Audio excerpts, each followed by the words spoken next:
Chapter 235, Is He Dead? It can't be. Hey, get your ass up. Fuck me, I just placed 500 coins on him. My coins? Stand up. The pirates began to splash whatever booze was in their hand on Holman's unconscious body, except no matter what they threw at Holman, he wasn't waking up. Get him. Suddenly, one of Holman's friends yelled orders at the others, pointing his finger at Michael. There were a total of 7 men in their early 30s who rushed at Michael to avenge Holman. See, keep your mouth shut. Just when Gibson was about to call him captain and ruin their disguises, Gaia elbowed Gibson in the ribcage to shut him up. She then quickly gave a glance at the rest of the crew to stay still. 6 of Holman's friends surrounded Michael while one knelt down to check on Holman. 7 versus 1, the odds are against you boys, said Michael calmly. Pfft, you stupid? We're gonna mop the floor with you. Let's teach him a lesson. Holman's friends taunted Michael. Considering they were pretty drunk, they seemed to forget how he knocked out their friend Holman with a single punch. Just looking at their footwork and hand movements told him that they don't know any special fighting technique. Let's do this. Michael just raised his finger to call them up as 2 of Holman's friends rushed at him from the front while one moved from Michael's behind. The distance between the 2 coming from the front was approximately 4 meters while the one trying to attack him from behind was only 2 meters. Therefore, he had to deal with the closest one before dealing with the others. When a fist came closer to him, he just stepped forward and then sideways as the guy lost his balance due to missing the punch. Before he could stumble down, Michael kicked his right knee, instantly breaking it. Ah! He screamed in agony, dropping to the ground. However, he did not give the guy any time as Michael grabbed his neck before sending a knee to the side of the guy's face, knocking him out instantly. Plus, one could hear a jaw-breaking sound when Michael's knee hit his face. After dropping one guy to the ground, the 2 who were rushing at him from the front halted their steps in shock because everything happened so fast as many weren't even completely sure of what just happened. Although the 2 halted their steps, Michael did not stop as he dashed at him as fast as he could without using any arch energy.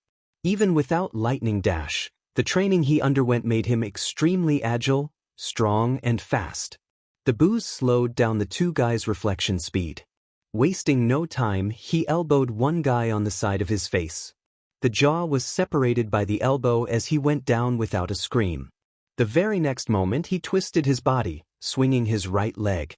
The side whip kick instantly knocked the other guy, producing a short thud sound. At this time, the rest of Holman's friends began to rush at Michael from his front, left and right.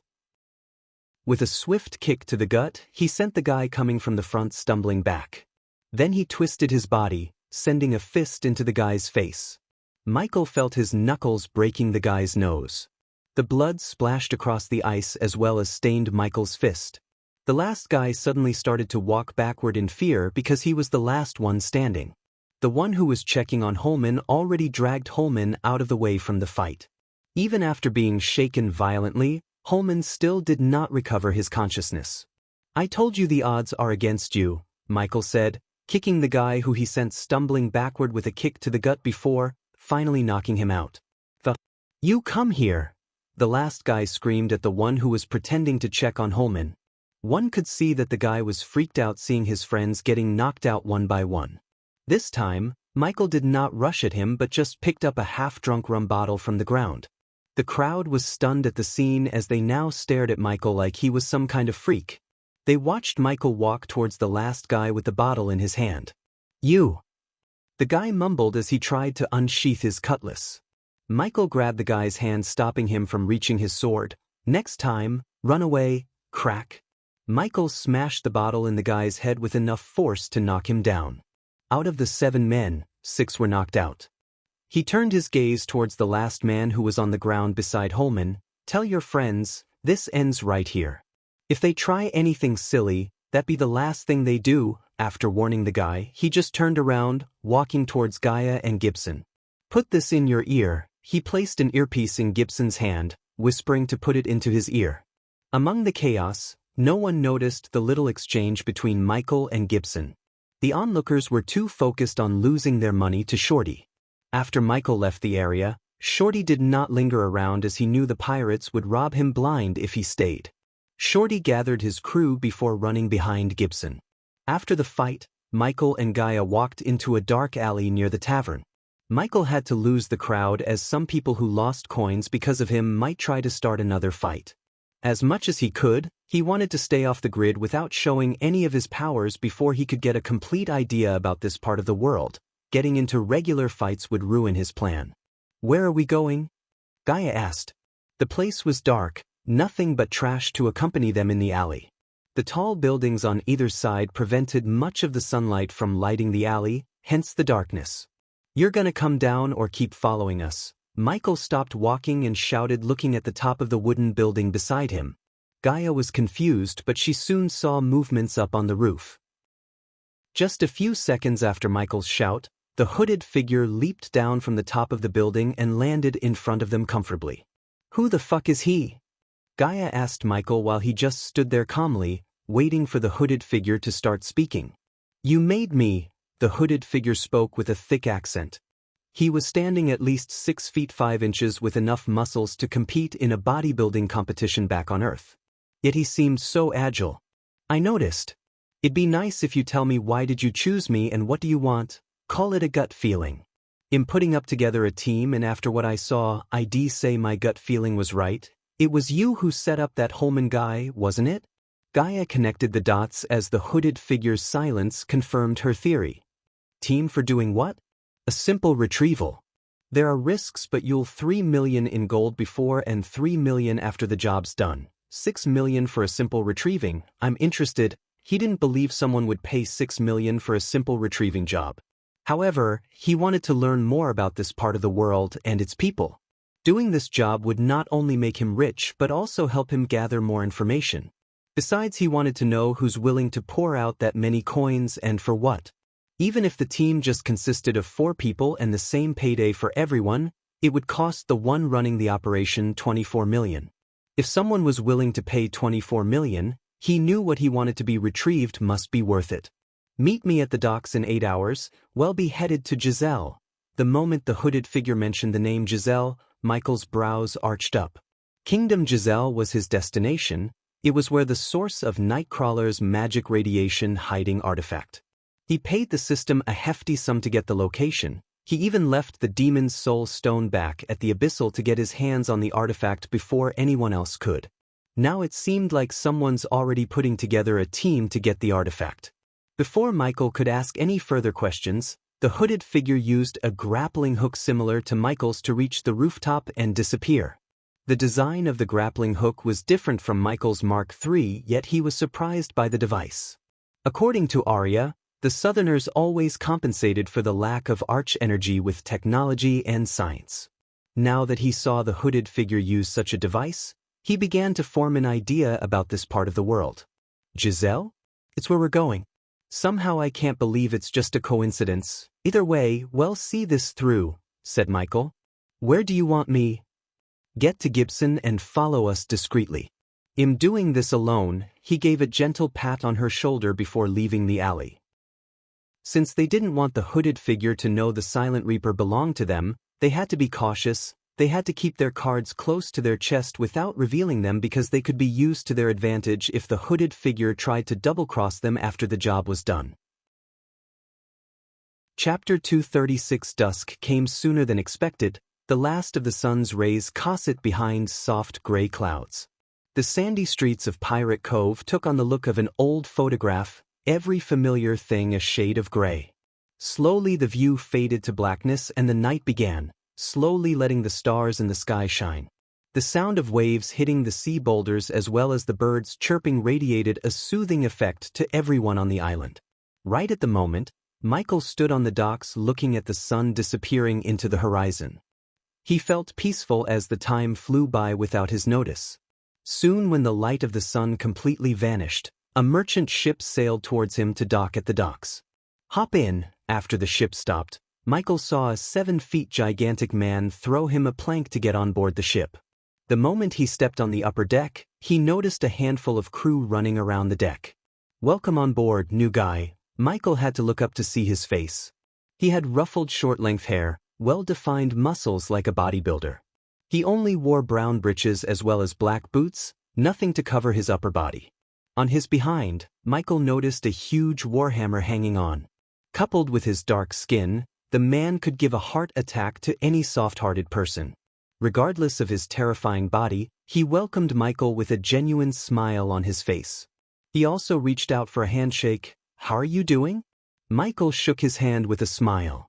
"Hey gang, move your asses over here, the new guy's here," he shouted with his thick voice.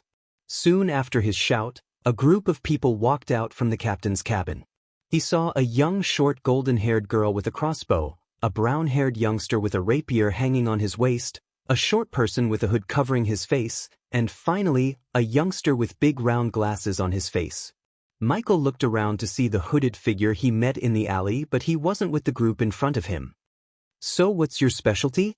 the golden-haired girl asked. She was an average-looking girl, fair skin, square jaws, hazel eyes. The only unique thing about her was the tattoo on her neck, a tattoo of a raven. Unlike the man who welcomed Michael, there was no friendly smile on her face. She seemed as she was pissed off at someone. "Depends," he just shrugged. "That ray of sunshine is Marcella." The big man began to introduce them one by one to Michael. "He calls himself Brownie." He pointed at the brown-haired youngster. "I think it's something to do with his brown hair," the big man whispered with a chuckle. After introducing Marcella and Brownie, the big man pointed his finger at the short hooded figure. "That's Jesse," the big man said as Jesse waved his hand. "You might want to hide your things from him," the big man whispered again before pointing his finger at the glasses-wearing youngster. "I'm Jonah, welcome." "Welcome aboard." Before the big guy could, the youngster introduced himself with an awkward smile. "You can call me Logan." Logan again reached out for a handshake. "David." Once again, Michael shook his hand. "You got quite a grip, David." Logan gave a friendly pat on Michael's back. "I don't see any piece on you, David." "Where we are going, you'll need something," Marcella said. "Let's bring him up to speed." Michael turned his head towards the captain's cabin to see a bald, muscular man with various tattoos covering his neck walking towards him. Judging by the height and the device strapped around his wrist, he knew this guy is the hooded figure he met earlier. The man had tan skin, a round face with small lively eyes.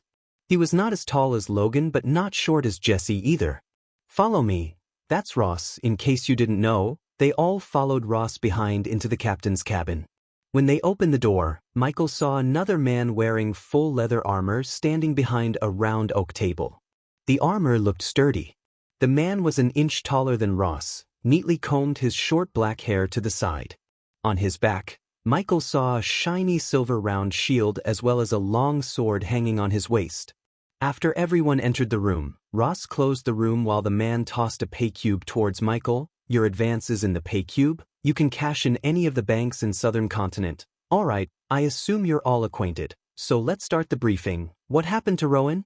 "And we don't know anything about this guy." Marcella's words slightly annoyed Michael, but he let Ross handle her. "Rowan went to the island with the recon team, and the less we know about each other is best." "Quit whining, Marcella. David seems capable to me." Logan still had a smile plastered across his face, yet he sounded like he doesn't like Marcella very much. In Michael's eyes, the two of them were polar opposites. Logan seemed like a nice friendly guy while Marcella seemed like a typical cold-hearted bitch. "David, you know where we are going exactly?" the man in armor asked Michael. "Ross said we're going to the Giselle Kingdom for a simple retrieval job. But I know it might not be that simple, considering the payday. So bring me up to speed." The man nodded and continued, placing his finger on the map on the table. Michael saw he was pointing at a small island near the Kingdom Giselle. Harford Isle, now known as the Zombie Island. Michael was genuinely surprised by the man's words. "You call them Netherals?" Ross said. It was obvious Ross gathered information about him at the tavern through one of his crew members. However, by the look of Ross, it was evident that the crew members kept their mouths shut about Michael using arch energy inside the void line. "You dealt with them before?" the man asked. "Yeah, killed a few." "You're okay with venturing into an island filled with fucking undead because you killed a few, Jesse?" The hooded figure opened his mouth for the first time. He had the voice of a teenager. If Michael had to guess, he would say Jesse is 18 or 19 years old. "As some of you may know, the annual hunting of the undead starts 2 days from now. Well, enter the island as hunters, reach the center of the island, get what we need, and get the hell out of there. This is the short version of the plan. The longer version is, the island is divided into 3 circles. The outer circle has fewer undead creatures, hence less dangerous. The deeper we move forward towards the center of the island, the dangerous it'd be. After we get through the outer circle, we'll meet the recon team here. Ross pointed at the river on the map. The recon team went there with professional builders. If everything went according to the plan, there'd be a ship waiting for us. How did the recon team enter the island before the hunting season begins? Logan asked, looking at Ross and the man in armor. Let's just say my employer called in some favors, said the man in the armor. Moving on. After we get on the boat, we'll travel straight to the center of the island where we believe the undead are building a temple. Except for Marcella and the man in armor, everyone else was stunned by Ross' words. Back in Abyssal, Dalar was using rituals and a mysterious book to control the Netherals to do his bidding. If what Ross said was correct, someone on this island or something was controlling the Netherals just like Dalar. Undead building a temple? Are you kidding us right now? The last time I heard, undead can't think for themselves, Logan threw his hands in the air, refusing to believe Ross' words. The normal undead can't, but the alphas can, Marcella said as Ross and the man in armor nodded. Alphas? Michael asked as he wanted to know more about the alphas that Marcella was talking about. New breed of undead. We believe something in the island is mutating the undead. The alphas are the completely mutated ones.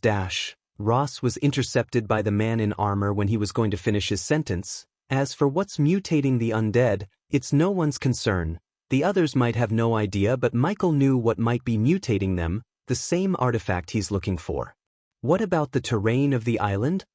Logan asked. The island is a rainforest.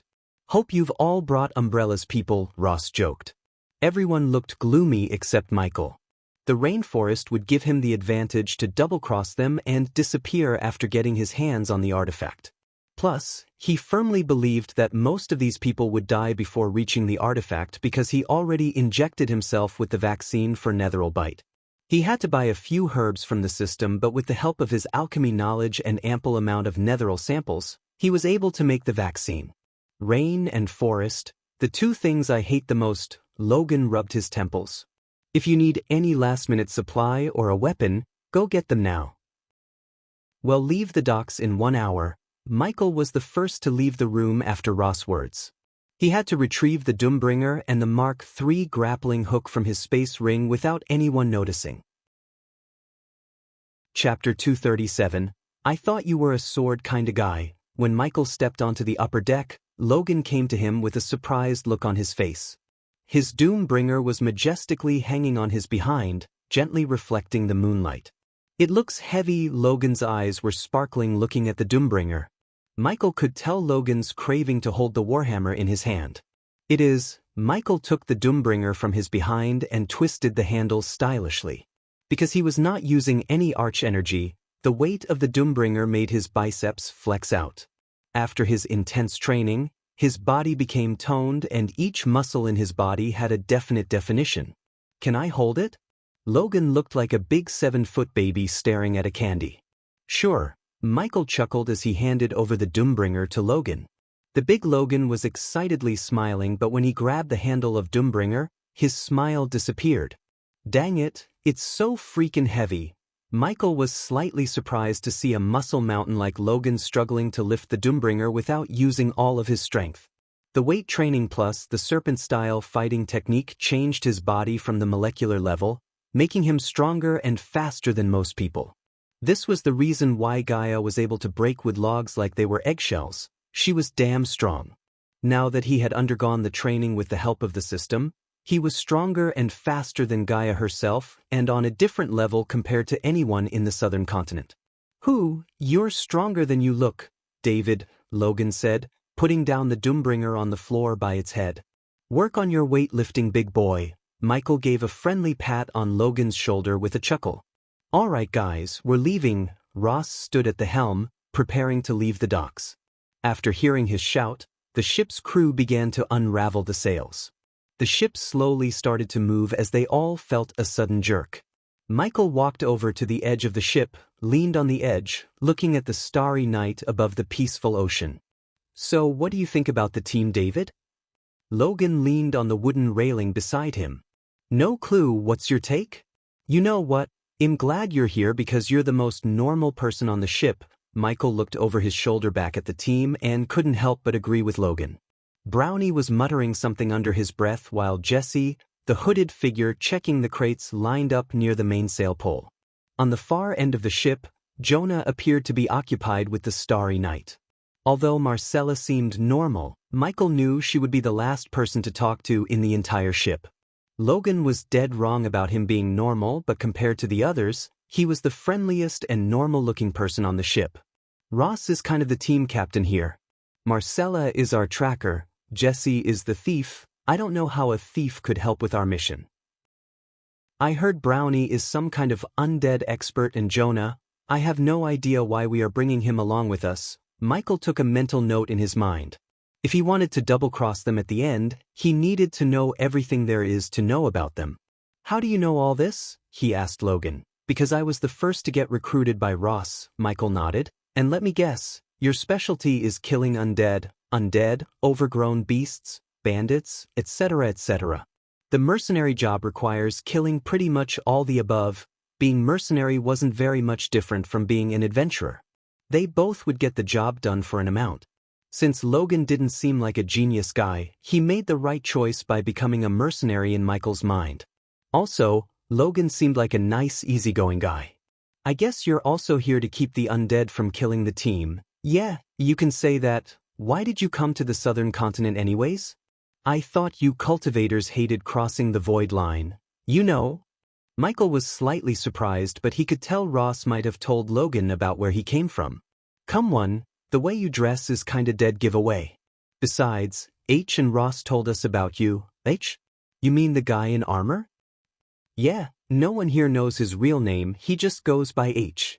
I don't know what his deal is, but he rubbed me the wrong way. Whatever, tell me, David, do you miss being a cultivator? What could have possibly made you come here? Michael didn't feel like Logan was prying but was genuinely curious about the reason for his trip to the southern continent.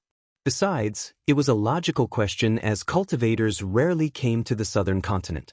No matter how powerful a cultivator was, if he crossed the void line, he would instantly turn into a mortal. Well, I like to travel and always wanted to see what the southern continent looked like. Let me tell you about the southern continent. It's like a shiny apple that is rotten in its core. The southern continent is infested with slavery, racism, war, hunger, plague, and all the evil shit you can think of. Trust me, your place would seem like heaven after you spend a few weeks in any of the southern kingdoms. He saw Logan's smile disappear from his face for the first time. He always looked like a jolly guy, yet when he talked about the southern continent, he looked gloomy. As a mercenary, I saw my share of evil shits. This world has gone to hell, David. All we can do is ride out the wave. You know what I'm saying? It gonna sound corny, but Logan, you can still clean this world if you follow the right person. For a moment Logan stared at Michael. Nah, Logan shook his head. After getting paid for this job, I'm gonna put down my hammer, buy a land, house, and live the rest of my life in the most beautiful place in this world, Aston Village. Michael was disappointed to hear him, but he couldn't blame the guy for thinking to settle down. If Logan showed any signs to continue being a mercenary, Michael would have paid him to work under him. He knew forcing Logan to work under him was just a waste of time, so he decided to let Logan do whatever he wanted. Besides, it was unlikely for all of the team to survive on the island. He fought Netherals and he knew how strong and deadly they could be. If the artifact was making the Netherals kinda smart, they might use the rainforest to their advantage, and if they did, it would be extremely hard for the team to kill Netherals. Where is this Aston Village? Giselle Kingdom.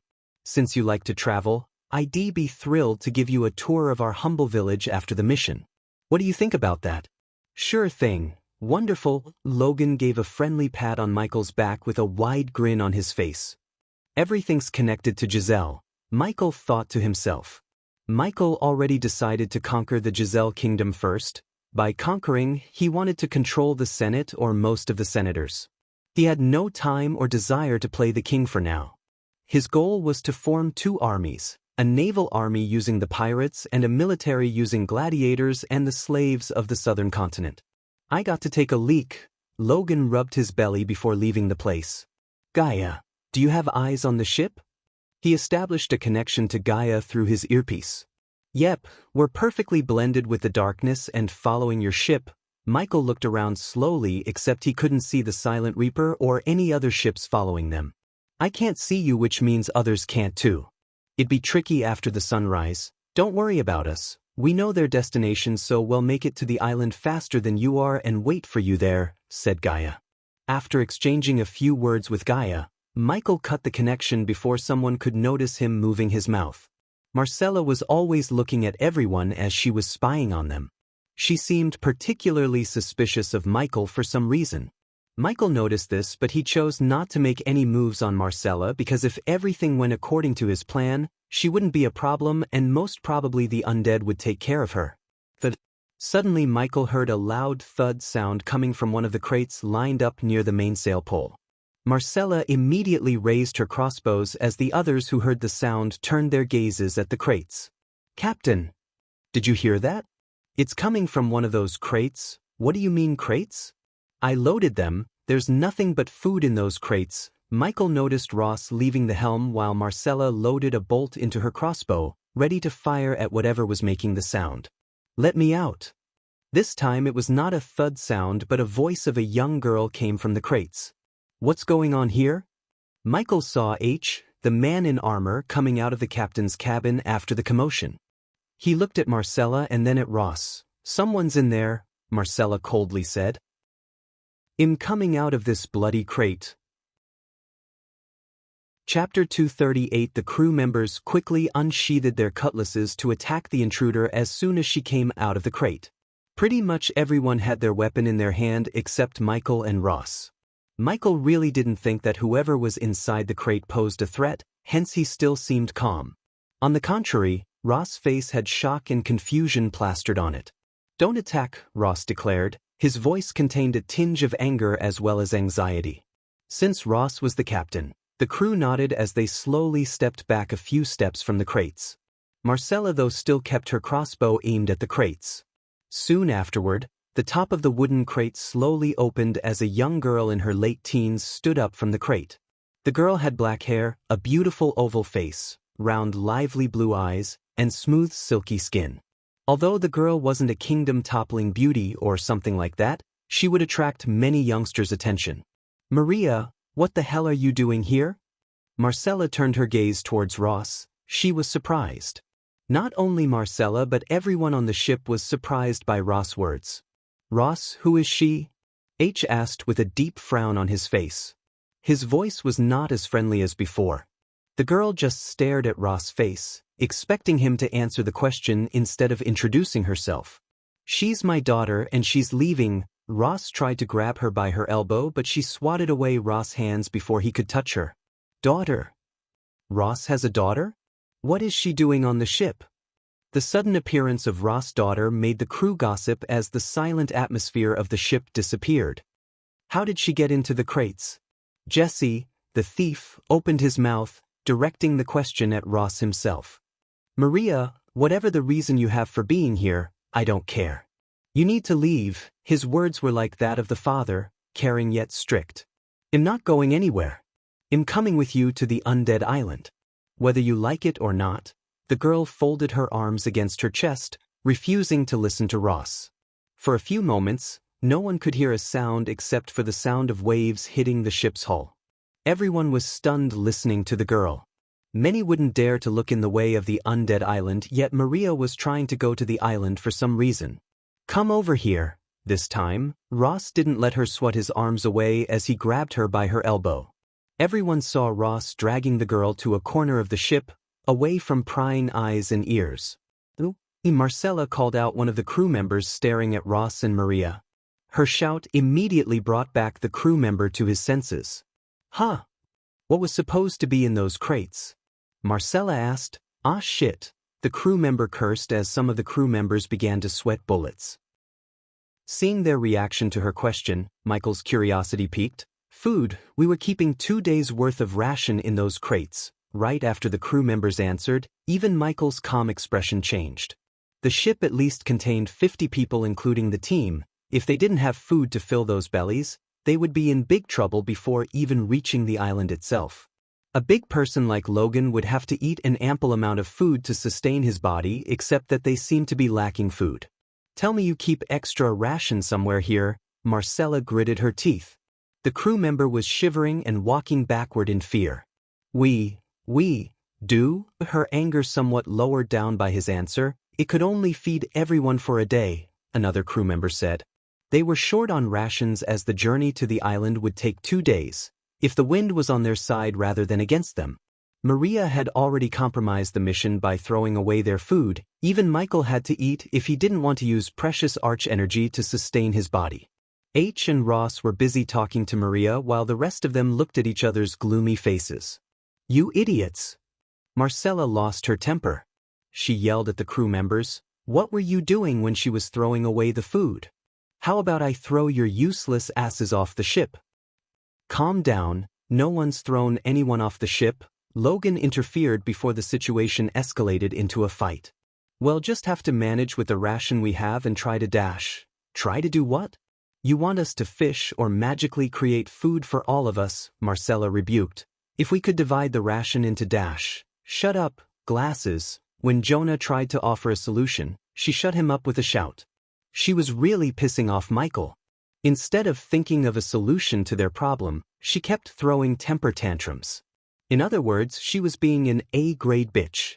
Jonah, go and figure out how we should divide the rations, Brownie said, giving a friendly pat on Jonah's shoulder. If anyone has prior experience of fishing, get to work. I assume you keep fishing equipment in the ship. Yeah, we do. On top of being an expert on the undead, Brownie seemed like a guy with good leadership skills. After the crew members ran to the lower decks, Marcella returned to her quarters uttering no words. Do you know how to fish on a running ship, David? Logan asked, rubbing his temple. Nope, how about you?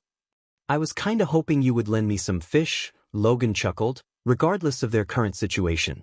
What were you thinking, Maria? The undead island is not a place you would go to despise your father. I'm going because of you, to fix your mess. Ross was stunned as she continued. I told you not to do anything when you found the weed in my locker, but what did you do?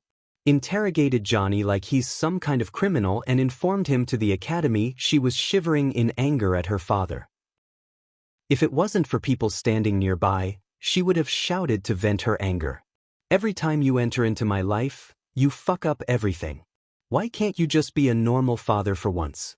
Her voice broke at the end. I don't regret my actions, Maria. But you will if you come to the undead island. You're gonna jump onto the boat and go home. End of discussion. She stomped the wooden floor in anger. I can come with you and you can keep me safe, or I'll go to the island by myself and probably die. Either way, I'm going after Johnny. After Mariah's mother died because of netheril bite, he always drowned himself in work, commanding a Spartan unit of Giselle. Maria always blamed Ross for killing her mother instead of locking her in a room until someone finds a cure for netheril bite. Coupled with her anger and Ross' separation from Maria distorted their relationship. Johnny is not the right guy for you, Maria. He's not worth this risk. Please for once quit being stubborn. Ross begged her to reconsider going to the undead island, yet she seemed resolute in her decision.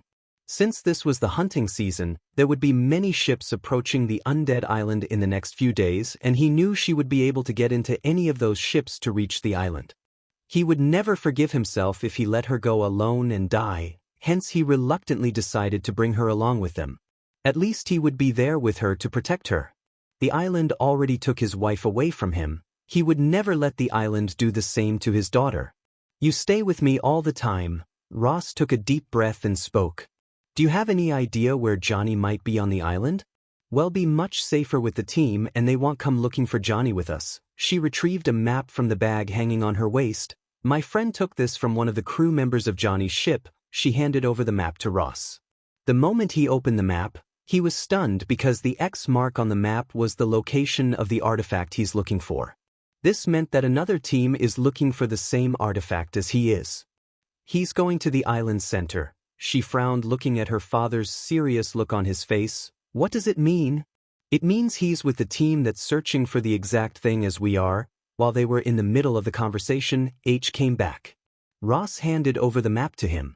H too had the same look on his face as Ross when he laid his eyes on the map. Another team is hunting for the artifact H. Do you know about this? H shook his head. Thanks to your daughter, we have no food to sustain for more than a day. Now this, we have to sail faster, Ross. H handed over the map back to Ross before looking at Maria. What are you gonna do about your daughter? She's coming with us. You kidding me? She's a civilian, not to mention a liability. She's already compromised the mission by throwing away the food. I won't let her jeopardize the mission further. This is my operation and my decision, H. If you don't like the way I do things, you can report me to the Senate and we both know who they gonna support. H knew his words were nothing but the truth. Until they could find the artifact, H knew he had to rely on Ross' skills. The Senate leaders personally appointed Ross for this mission. The last thing H wanted is to piss off the Senate leaders, which would piss off his employer. This is a bad idea, H said before walking away. This is, Ross said to himself. Whether he likes it or not, Ross knew H is right, but because of his daughter's stubbornness, he had no other choice. Chapter 239. While Jonah was trying to calculate the appropriate amount of ration one should consume, Michael and Logan were sitting leisurely on the ship's ledge with a fishing rod in their hand. Michael's expertise in fishing came from watching others do in the movies, while Logan had no expertise at all. Some say fishing will calm your soul. It is kinda relaxing, Logan. The full moon in the sky, the sound of the ocean, and the slowly moving sail ship made fishing relaxing regardless of Michael's inexperience in fishing. In his previous life, he never had time to enjoy such activities. Plus, he always liked to spend his little bit of free time playing video games, improving his skills as well as watching movies or TV shows. Only since he came to this world, he was able to enjoy simple things in life like fishing. Even if he couldn't catch a single fish, he was enjoying peace and calm. The little chit-chat with Logan gave him an idea about the southern continent. I heard cultivators don't sleep or eat. It's weird, but you don't have to scrounge the gods' green earth just to fill your belly, huh? It's BS. It's not that cultivators don't eat or sleep, it's that we don't need to eat or sleep to sustain our body. Take me for example, I eat and sleep back there like you people here. Logan started to pour out all the questions about cultivators and cultivation as Michael answered his questions one by one. He answered Logan's questions in a manner that would tempt Logan to try to become a cultivator. Currently, it wasn't impossible for the Southerners to become cultivators after leaving the void area, aka the southern continent, but most of them tend to have extremely slow cultivation speed as it would be difficult for their bodies to adapt to the new environment. The time flew quickly as the sun started to rise on the horizon, painting the sky in bright orange with its golden rays. The upper deck slowly began to get filled with more and more crew members. After sleeping last night with an empty belly, they all seemed weak and exhausted. The sun wasn't the only thing Michael saw on the horizon. He could see a merchant galleon ship. Look! A ship, one crew member shouted, his voice contained joy. Even Logan began to grin widely looking at a merchant ship. Merchant ships were usually filled with rations and they could buy rations to fix their current situation. Michael put down the fishing rod on the deck as Ross came out of the captain's cabin with his daughter. Despite the mess she caused, Maria looked refreshed after a beauty sleep. It was obvious Ross gave his potion of ration to his daughter as any good father would do. Looking at the crew members bouncing in excitement, Ross took out his monocular to examine the merchant ship approaching them. The first thing he examined was the flag flying above the sails. The white flag had a symbol of lotus. Esmail merchants. Ross recognized the ship's flag. So did H. H heaved a sigh of relief as they would be able to buy rations from the merchant ship, but Ross had black lines on his forehead. They are far away from their usual routes. Everyone had a relieved look on their faces except Ross. He knew Esmail merchants and their usual routes. This area of the ocean was far away from their routes. Hence he was skeptical, unlike others. After talking to the team as well as some of the crew members, Ross realized one thing: they all blamed Maria for their situation. They were right to do so. He knew he can't keep her absolutely safe all by himself. He would need the team's support in keeping her safe after entering the island. If there was bad blood between them and Maria, Keeping her safe would be a difficult task. Because of his love for Maria, he ignored all his doubts about the merchant ship. Slowly but steadily the merchant ship approached them while the crew members waved their hands at the merchant ship, calling out for help. Since Michael had no idea about the merchant ship or its routes like Ross, he too felt relieved to see the ship approaching. Although the fishing was indeed relaxing, at the end of the day he had to eat. "They'll go get the coins." H walked back into the captain's cabin to bring the coins.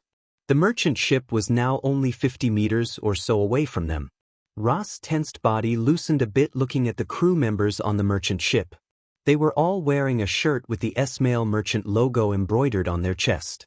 Michael was watching the ship approaching from the far end of the ship with Logan. Little by little, the merchant ship's shadow darkened the deck as the merchant ship stopped beside them. The merchant ship was perfectly aligned sidewards soon. A wooden plank dropped from the merchant ship to their ship. After the merchant ship came to a halt, Michael was able to see the faces of everyone on the ship clearly. As he looked at them, he couldn't help frowning. They all seemed tense, slightly trembling. Even the one walking the plant to them had no smile on his face, which was weird because a merchant would always typically smile. Michael stared at the old man approaching them. He was partially bald and like most of the merchants, he too had a fat belly. Looking at the sweat on the old man's face and the way the merchant ship perfectly aligned sideways, he began to have a bad feeling about this. "Pirates!" The moment the old man stepped onto the deck, he shouted. Boom, boom, boom, boom. But it was too late as the merchant ship bombarded their ship with cannonballs. Logan was thrown away by the force of the impact near him as Michael jumped away to cover himself. "Open fire!" Ross leaped towards the helm to move the ship after shouting an order at the crew. The sudden attack caught the crew members completely by surprise as a few of them were blown to pieces by the cannon fire. The air reeked of gunpowder and wooden splinters flew everywhere, inflicting major and minor wounds to the crew. Logan was crawling somewhere to hide behind a cover, yet the gigantic sledgehammer on his back slowed down his movements. Boom, boom, boom. The merchant ship started their second round while Ross' crews were busy running chaotically around the deck to save their lives. "I want everything valuable on the ship." Michael heard a shout as he looked at the merchant ship to see a middle-aged man with a greasy red beard at the helm. He wore a long red coat with 2 sabers hanging on his waist. Like every pirate he met in this world, he was dirty, spoke in a thick accent, and chugging rum like water. Haha. Also he laughed like a maniac looking at the carnage he was causing. Following his mad laughter, pirates who were previously hiding in the lower decks began to swarm out of the ship to pillage Ross' ship. "Watch out!" H shouted at Logan as Michael turned his gaze away from the maniac on the opposite ship to see one of the sail poles falling in the direction of Logan. The speed of pole falling was much greater than Logan crawling away, therefore, if one didn't stop the pole or help Logan, he would die. Right at the moment, everyone was fighting for their lives and unable to help the others like Logan. The reason for Logan's state was the first cannonball that landed just near him. The force knocked out Logan. If someone else was in Logan's place, the force would have killed them. The pirates easily jumped onto the ship and began to attack everyone they saw. Michael quickly took the Doombringer from his back, not to kill any pirates but to save Logan. He threw the Doombringer aiming at the sail pole that was about to crush Logan. The Doombringer soared through the sky. Shit! Just when Logan was about to accept his death, he saw the sail pole blasted into smithereens. He covered his eyes to prevent the wooden splinters from blinding him, but he clearly heard a loud thud noise amidst the sound of battle. When he opened his eyes, he noticed Michael's Doombringer lying on the floor. "Get your ass up, big guy." Logan saw David reaching his hand out to help him up. Logan didn't waste any time as he quickly stood up before another disaster hit him. "I owe you one." Michael just nodded. "Let's kill some pirates." He clutched the Doombringer tighter. Logan also took his huge sledgehammer from his behind with a bloodthirsty look on his face. Since they almost killed him, Logan wanted to pay them back 10 times back by crushing them with his sledgehammer. Even though there were many people on the ship, one pirate picked Michael as his target. With a curved saber on his hand, he rushed at Michael. Looking at the pirate running towards him, he swung the Doombringer as fast as he could. His speed caught the pirate off guard. The warhammer hit the pirate's ribcage before his saber could cut Michael. The pirate's ribcage caved as he was sent flying off the ship. The blood, bone, and pieces of lungs splattered across the deck. His death was horrible, even surprising Michael. Until now, Michael only used Doombringer to kill Netherals. This was the first time he killed Immortal. When he attacked the pirate, it only felt as if he was crushing a bag filled with nothing but eggshells. There was no resistance as the Doombringer crushed the pirate without an effort. Chapter 240. On the other side, Logan swung his sledgehammer, crushing 2 pirates' heads.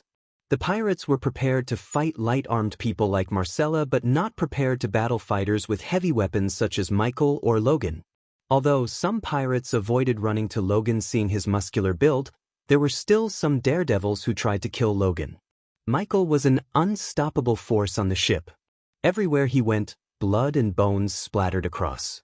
The busiest person on the ship was Ross as he was surrounded by 5 pirates. The pirates tried to kill the captain of the ship, ending the battle before they lose more of their brethren. "What's taking you all bastards this long? Finish them off," the pirate captain shouted at the pirates. More and more pirates came out from the lower deck after his shout. Michael really wondered how many pirates are hiding in the merchant ship.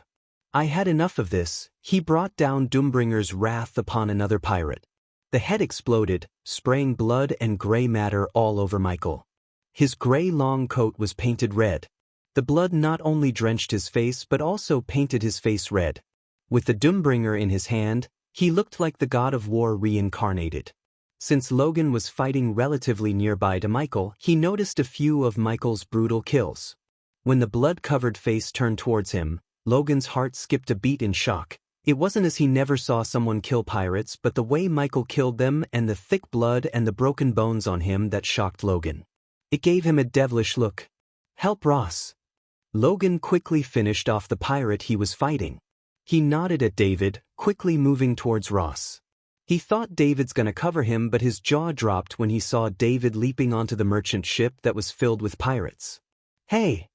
Logan was stupefied. He never for a second thought David would decide to take the fight to the pirates without backup. There was no one to fight beside him on the ship like on Ross' ship. Anyone with some battle experience could tell there's no way David would survive fighting the pirates alone. "What's he doing?" Marcella also noticed David jumping to the pirate ship. She screamed at Logan but Logan asked the same question to himself. Ding. Congratulations to the host for successfully being a badass. The reward is 300 badass points. Ding. Congratulations to the host for successfully being a badass. The reward is 600 badass points. Michael landed right on the center of the pirate ship.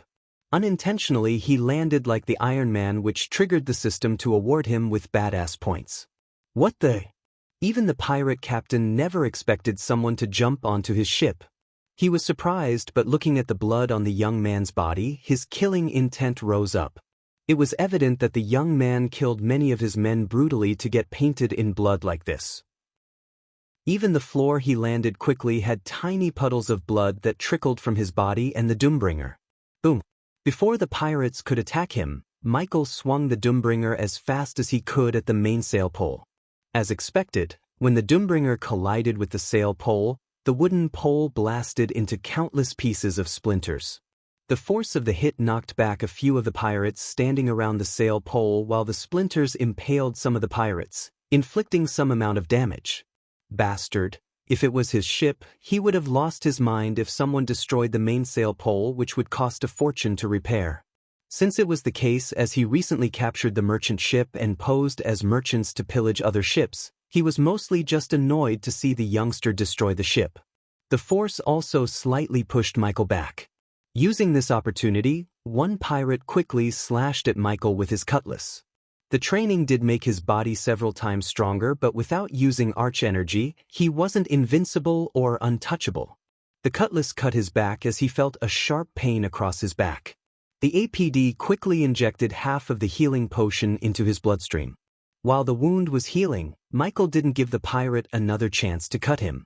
When the pirate slashed the cutlass at him again, he bent his back as the cutlass brushed past his forehead. The other pirates did not let their fellow pirates fight alone, they all rushed at Michael to overpower him. Back on the northern continent, the cultivators tend to fight one by one. They often let 1 or 2 cultivators fight on the front side while some cast supportive spells from the side.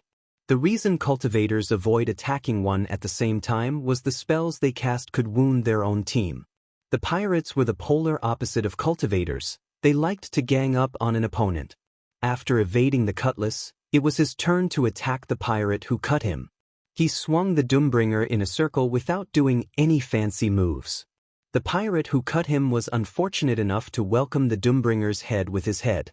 The head exploded into a blood mist, splattering skull pieces and gray matter across the place. Some gray matter ended up on Michael's face, yet it was not enough to make him show an expression of disgust. However, the other pirates weren't as strong as Michael. Seeing the headless body of their fellow pirate, they were momentarily stunned. While they were stunned, Michael swung the Doombringer again at the headless body like a hammer hitting a nail. The headless body completely mashed by Doombringer, further stunning the pirates. It was a very brutal kill. Utilizing their shock, Michael continued to swing his Doombringer at every pirate he could see. Although he was swinging the Doombringer chaotically, he was careful not to let any pirates come close enough to cut his head off. Boom, boom, boom. Many of the surrounding pirates were either killed or knocked back by the Doombringer. The more pirates he attacked, the more blood spattered across his face, obstructing his view. It slowed his move as a few of the pirates managed to strike him. Standing on the helm platform, the pirate captain saw the young man wreaking havoc among his men. Even after he was surrounded by his men, the warhammer in his hand crushed everyone in its path. "What's happening?" he mumbled to himself. He saw his men land more than a couple of times, yet he was moving as he never suffered any wounds. One could not differentiate the young man's blood from the blood of his men on his body. He was bathed in blood. The more blood ended up on his body, the more he looked like a devil. When the young man first landed on the ship, he had 20 men on the ship, but now, they were reduced to 7. Looking at the dead bodies on the deck, his veins popped in anger. He wanted to call everyone on the merchant ship to kill the young man. Yet the anger blinded his rational thinking. He unsheathed his cutlass, deciding to join the fight himself. At this time, the pirate captain had no idea he was running towards his death. "Ah!" Michael let out an evil scream, continuing to crush everyone in his path. Even after killing a pirate, he never stopped swinging his Doombringer until the body turned into a bloody mess. Although 3 pirates lost all their courage and decided to run, he threw the Doombringer at them, knocking them down. The pirates who were knocked down by the Doombringer grunted in pain. The pirate captain saw the young man walking towards the 3 crawling pirates. He ran as fast as he could to save his men. Yet his heart skipped a beat when he saw the young man crushing their skull by stomping on them. The young man kept stomping on the dead pirates while screaming like a mad wolf. However, suddenly he stopped stomping the pirates. The pirate captain saw the young man grinning. Except for his teeth, there was no spot on his face that wasn't covered by the blood. Every muscle in Michael's body ached. Most of the healing potion in APD had been injected into his bloodstream. The battle was harder than he initially expected. If he used dual swords, the battle would have been much easier and received a few cuts to his body because of his 89% mastery over swordsmanship. The Doombringer was supposed to be used with his spells. Since he never used any spells, the pirates did manage to land several deep cuts. Putting the Doombringer on his shoulder, he slowly walked towards the pirate captain. Not that he wanted to walk slowly, but the exhaustion made walking difficult. At the moment, Michael ignored the battle noises coming from Ross' ship. The killing intent he felt towards the pirate captain canceled all the noises around him. Michael wasn't the only one with killing intent. The pirate captain radiated more killing intent than Michael because he just lost a huge chunk of his crew power to a single man. He slashed violently at the young man as the blade deeply cut his left cheek. However, his mind went blank when he saw the wound closing up at a rapid speed. What the hell are you? In a couple of seconds, the wound completely disappeared. Michael grabbed the pirate captain by his neck without giving him a chance to swing his cutlass again before putting the Doombringer on the ground. "Captain!" The pirates who noticed the pirate captain in Michael's clutch stopped fighting as they screamed. For a few moments, the battle completely stopped as they all stared at Michael and the pirate captain who was being lifted up from the ground by his neck. Your death. Chapter 241. Drop it? Michael's killing intent-filled voice reverberated the sea. Looking at their captain twitching in the air due to lack of breathing air, not all of them but a few loyal pirates dropped their cutlasses in the hope of saving their captain from the blood-covered monster. Or he dies, do, as he says. The words barely escaped the pirate captain's mouth. Soon, one by one, the pirates dropped their weapons. Quickly Marcella and the others rounded up the pirates away from their weapons. The bodies of pirates and crew members alike were lying on the deck in their own pool of blood. Most of the bodies belonged to Ross' crews because the pirates caught them off guard as well as killed a lot using cannon fire. While everyone was staring at Michael to see what he's going to do next, he threw the pirate captain to Ross. Your op, your rules. He let Ross deal with the pirate captain and the rest of the pirates. Every single fiber in his body ached. If the fight continued, he would be forced to use arch energy, revealing his secret. Men, take everything we want from their ship. Ross put his cutlass on the pirate captain's throat before ordering his men. They all waited for Michael to cross the wooden plank first. Only after he crossed the wooden plank, the crew members moved to the pirate ship. On Ross' ship, everyone moved away from Michael's path. Many crew members were trembling at the sight of blood-covered Michael. Even Logan avoided direct eye contact with him. He was too exhausted to deal with everything else. Logan saw him sitting down on the floor. Where did Ross find him? H asked himself. In his 40 years of life, he had seen many great Spartans and gladiators fight, but he never saw someone as bloodthirsty as the young man. Even a Spartan or a gladiator could kill a maximum of 10 men at a time, but the young man killed almost 20 men single-handedly. H was indeed terrified, yet a sly grin appeared on his face because he knew the young man would be a great asset to complete the mission. Eventually, after an hour, Ross' crew took everything they needed from the pirate ship. Ross, what are you gonna do with them? H asked. The pirates were tied around their wrists, including the pirate captain. You took everything, let us go. The pirate captain shamelessly spoke these words. Just an hour ago, he wanted to kill everyone and pillage the ship. Seriously, Marcella put her crossbow at the pirate captain's forehead. Let's kill these fuckers and dump their bodies into the ocean. Marcella's words made the pirates' heart skip a beat. Put them back on their ship. I had seen enough death for a day. Fuck. Almost every pirate on the deck cursed. Their mainsail was broken by Michael, so they wouldn't be able to sail the ship. Putting them back on their ship was equal to killing them. In this part of the ocean, there weren't many islands nearby, hence swimming wasn't an option, and getting rescued by another ship might not happen. The pirate captain was the only one who felt relieved by their decision. He was fortunate enough to get a communication stone from Captain Redbeard himself. While Marcella was leading them back to their ship, the pirate captain took a glance at the blood-covered monster. He felt extremely excited to inform everything he saw in him back to Redbeard. A person who could heal like him would be worth a whole lot of coins. Next time, he would come chasing the young man with an entire fleet of Redbeard. At that time, he would avenge his fallen pirates.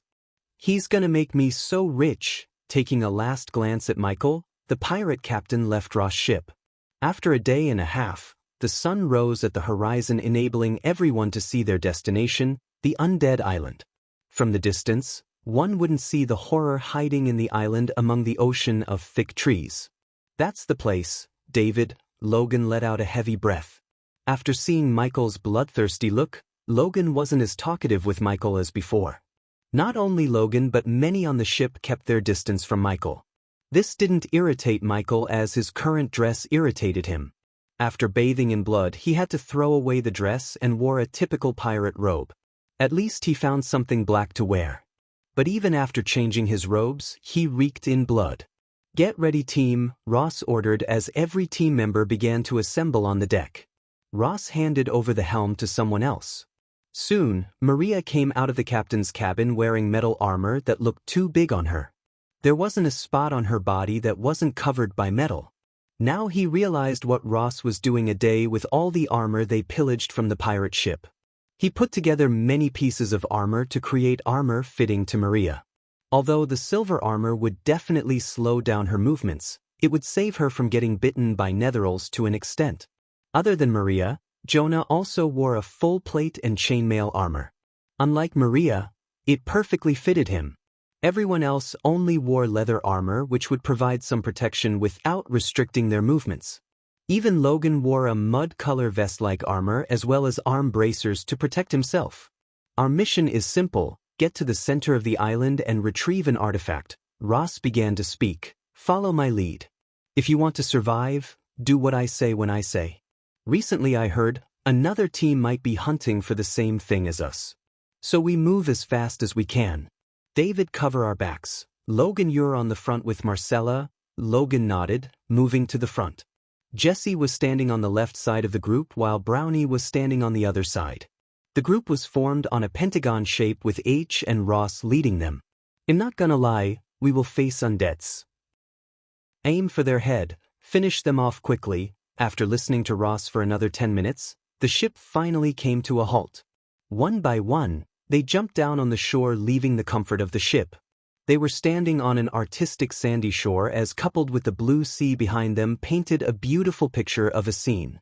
A line of large thick trees stood a couple of meters away from them like loyal soldiers guarding the island. Even the dark rainforest had a charm to it. Well, camp when the sun goes down, H said in a low voice. All of them walked forward without breaking the pentagon formation. Michael wondered how they were going to keep the formation after entering the forest because just from the outside, the forest looked thicker than the Amazon forest itself. It would be near impossible to walk through the vegetation without breaking the formation. Since H and Ross were leading the group, they took out a machete to cut through the thick forest. The rainforest was far-reaching, thick, and ancient. Its canopy was competed for by oak, sycamore, birch, and many other trees unique to this world that left barely enough light through the canopy. There was no sound of an insect, bird, or reptile, no call of a human voice, only the steady rhythmical lap of the sea. The sound of the sea made everyone slightly shiver with fear for what's lying in the jungle. The heat of the sun pounded down on them as they gathered up the courage and kept moving. Silent tree limbs dropped from most trees, and a hodgepodge of flowers, which grew in abundance, enhanced the otherwise uniform backdrop. The deeper they walked into the forest, the less they heard the ocean. A hodgepodge of animal noises, which were caused by birds and vermin, reverberated through the air along with the fresh smell of the forest ground and were accompanied by the occasional sounds of breaking twigs beneath the feet of larger animals. Bloody mosquitoes, Logan cursed, trying to swat the mosquitoes landing on him. I hate rainforests, Brownie spoke silently. Even Michael, who loved forests, had to curse this forest when he looked down to see the leeches on his boots. He never would be grateful for a pair of boots as felt now. As they were moving forward, suddenly Ross raised his hand, wordlessly telling them to halt their steps. Every single one of them looked around their environment vigilantly, expecting a surprise attack from someone or something. Michael closed his eyes for a moment to listen to any weird sounds around him. The more he concentrated, the more he could hear the sound of monkey chatter. If it was any other forest, a simple sound such as monkey's chatter would have freaked them out, but in the undead island, the sound made them clutch their weapons tighter. The sound got louder and louder. They could tell they were being surrounded by probably a group of monkeys. They hoped the monkeys would not be undeads. Abruptly, the sound completely stopped. They all had a look of confusion on their faces, but soon the confusion became vigilance as they saw red gemstone-like eyes glaring at them through the darkness of the forest above them. Those eyes above them glowed while the air soon became putrid, overwhelmingly putrid. Chapter 242. Meanwhile, back on Pentown, Diana was walking around her garden, watering the plants. Tending to the garden always soothed her soul. The snow covering the garden slowly melted in the sun's heat.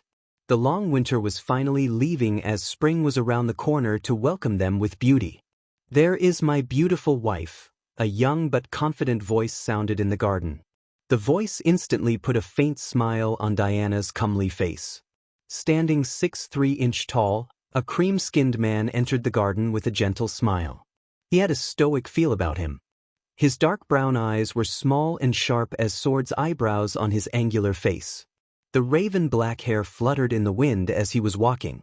Just like Diana, who looked young as a girl in her late 20s, despite his real age, the man seemed to be in his early 30s. Even many youths never had toned arms, a broad torso, a well-defined waist, and toned long legs like him. He wore perfectly pressed masculine clothes. A long white winter cloth with gray wolf fur and finely made black trousers.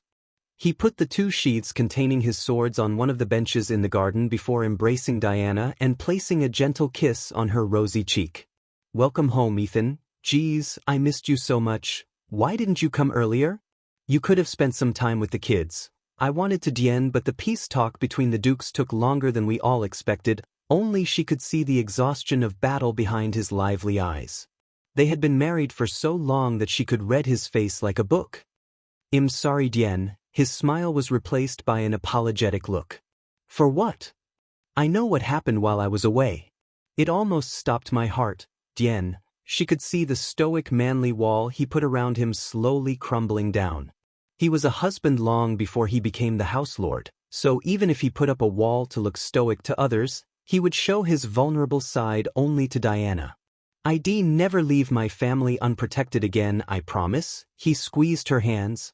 She had seen the look on his face before when he fought against her brother to marry her. She smiled to ease his pain for not being there for her. "I'm fine, Ethan. The gods won't let anything happen to us. Your smile would always make everything better."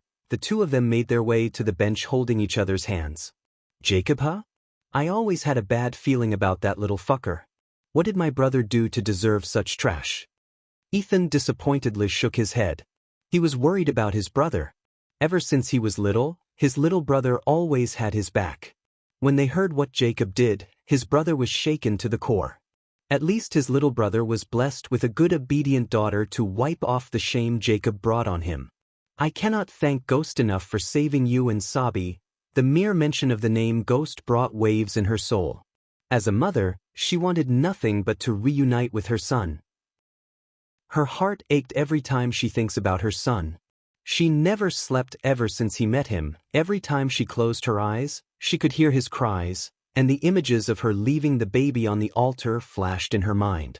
To this day, she could never forgive herself for being so helpless, so weak to be made to leave her baby in the middle of a forest. The only thing that stopped her from cultivating again was the seal inside her body. It would alert Skyhall the moment she starts cultivating again. Except for Imelda, the rest of the world was thinking that her cultivation came to an end when she was injured 10 years ago, but it was only a facade. Skyhall made sure the mother of the Dark Lord would never grow strong enough to challenge them or reveal anything about the Dark Lord. If it wasn't for Rowena's mentor, they would have killed her the moment she gave birth to the twins. Even though the Skyhall showed her what would happen to the world if the Dark Lord was left alive, her heart and mind never accepted that her son would become evil as they claimed. An evil person never would have saved Sabrina or healed Andrews or put his life in danger to save a stranger like her. "Diane, are you all right?" He noticed the slight change in her expression. "The last time I heard, he was still in seclusion. I'll go to his place in person to thank him as soon as he came out of seclusion." "Take me there too," she quickly said. Automatically a smile appeared on her face, thinking about meeting her son again. "I thought nowadays you hate traveling," he chuckled while pinching her cheek playfully. "No, I just hate boring places, my lord." As they were speaking, a guard in full plate armor entered the garden. The guard was not one of the house guards but a soldier from Ethan's army. "The Oracle is ready to meet you." Ethan almost forgot about the Oracle until the guard reminded him. He left the Oracle at the guest room before coming to meet Diana.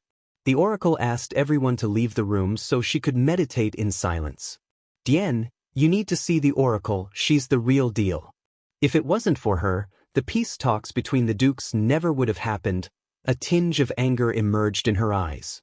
When Noah and Ghost were in her womb, she met an oracle who revealed that one of her sons is going to bring chaos to the world and then informed Skyhall. Hence, she didn't want to meet another oracle. "Who told you to bring an oracle here?" Ethan was taken aback by surprise. For a moment he saw the Diana he first met. This was the first time she had raised her voice after getting married to him. He was confused. Except for Imelda and Diana, no one knew anything about Skyhall or what they did to Diana. Diana quickly realized what just happened. Taking a deep breath, she controlled the anger boiling inside her. I just heard some bad stories about these fortune tellers and I don't trust them, that's all. One could hide the truth but not bury it. Suddenly a gentle voice reverberated in the garden. Every time, the voice sounded like a piece of soothing music, calming Diana's anger in a blink of an eye. The guard stepped aside to reveal a woman in full orange robes. This azure-skinned woman had a warm feeling about her. She had a square face with a rounded jaw, a flat nose, narrow lips, and her crimson eyes were sparkling with patience and mystery. Her curly long black hair rested in a bun above her head. The golden nose stud and the piercing in her both ears added a certain charm to the woman's grace. She was blessed with the muscle of an athlete and the fat of a baby. She wasn't the most beautiful woman Diana had seen, but she was the most graceful woman. She was something robust and real. She wore Rudraksh bead mala around her neck while a red bindi occupied the center of her forehead. Oracle, Ethan stood up to welcome her. The grace she radiated made Diana stand up unconsciously. I'm not an oracle but just a guide for those who are lost or searching for ways to fix your past mistakes. Diana felt like the woman was directly talking to her. The guard quickly ran to the lady with a chair to sit. Even the way she sat on the chair had grace to it.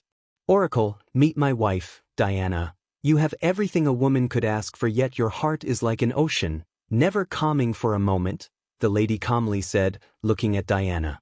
Ethan and Diana seated themselves back on the bench. The guard took his leave after bowing towards them. Oracle, I don't understand. As far as Ethan was concerned, Diana had everything. If she wanted anything, she only needed to ask and the entire Winston family would go to the edges of this world to bring what she asked. She does, the oracle said. Ethan couldn't help but look at both of their faces. His face had confusion written all over it. Diana, on the other hand, was lost in words. Unlike Ethan, Diana could make sense out of the lattice words. Gods wouldn't have created darkness if it was evil. The choices you made took out the darkness in your life. Hence the light in your life disappeared, as light cannot exist without darkness. Ethan was stunned to see the tears rolling out of Diana's eyes as water broke out of a dam. Her entire body was trembling. Diane, why are you crying? Oracle, what is happening here? Ethan wrapped his arms around his wife while pleading to the lady. Don't cry, my child. Fate can be such a cruel mistress. You were weak and helpless. You thought you were sacrificing the gift blessed upon you by the gods for the sake of this world and your family. Diana dropped to her knees at the lattice feet. Ethan was dumbstruck by the sight of his wife clutching the oracle's legs. He had never seen Diana cry like this as his heart started to pound against his chest. Seeing her wife like this, he could sit still. He also dropped to the ground, trying to console his wife. Diane, tell me, what's going on? He stuttered, yet Diana kept crying her eyes out. A single drop of poison is enough to poison a pot of milk. A single secret is enough to spoil the relationship between a husband and a wife. But know this, my child, the lady looked at Ethan, the world is an evil place and you are in the center of it. Anything you do without thinking it through will endanger everyone you love and care about. Chapter 243, Yen. Ethan clenched Diana's shoulders tight, forcing her to look him in the eyes. I can't, Diana stuttered. Realizing her wife was hiding something major from him, he felt a mix of anger, shock, and disbelief. She shook Diana by her shoulders. Yet no words escaped her mouth. If you know everything, you should know why I can't. Tell him the truth, she continuously sobbed. The lady only revealed a gentle smile. Let me tell you a story. 2 decades ago, there was a mother who was blessed with God's ultimate gifts. The lattice words turned Ethan's gaze away from Diana. Diana wanted to stop the lady from revealing the truth as she feared for her husband's life, but no words came out of her mouth. Something prevented her from speaking. The lady paused for a moment while Ethan tried to make sense out of her words. She wanted to scream that she's pregnant with twins standing on top of the world. That mother never thought a simple feeling as the feeling of her twins kicking her womb would make her so blissful. Becoming a mother to a beautiful angel was the proudest moment in her life. The mere thought of becoming a mother of twins made her the happiest woman in the world. Ethan listened to the oracle without uttering a word. Even when he was listening to the oracle, he never took his arms off of Diana's shoulders. The only thing she missed was her loving embrace of her husband. She was expecting her husband, but the one who came was a misguided mortal. Diana still struggled to stop the lady from revealing the truth. Except her entire body refused to move to her will. The misguided mortal showed the mother a vision, a glimpse of the future. What the mother saw shook her to the core. The mother refused to believe what she saw, but bad things happened to her family like the misguided mortal predicted. Death in the family, sudden storms, natural disasters, and many things brought nothing but death. They weren't enough to convince the mother her child is responsible for all the death until her husband almost lost his life. Just like the misguided mortal claimed, little by little, Ethan began to connect with the story. When her husband came home, she wanted to tell everything. However, a powerful organization of misguided mortals put a seal on her husband before taking her away, along with 2 of the woman's blood. The misguided mortals showed the woman more glimpses of the dark future awaiting the world and her family.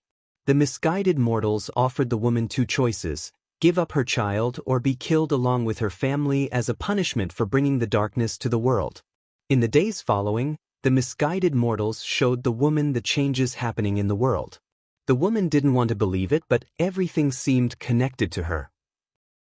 The place she first made love before conceiving with the twins was destroyed by a meteor. The time she went to after she got pregnant was crumbled into pieces, and the one first told her she was pregnant died in a mysterious illness, and much more. Ethan didn't want to believe the woman in the oracle's story is his wife.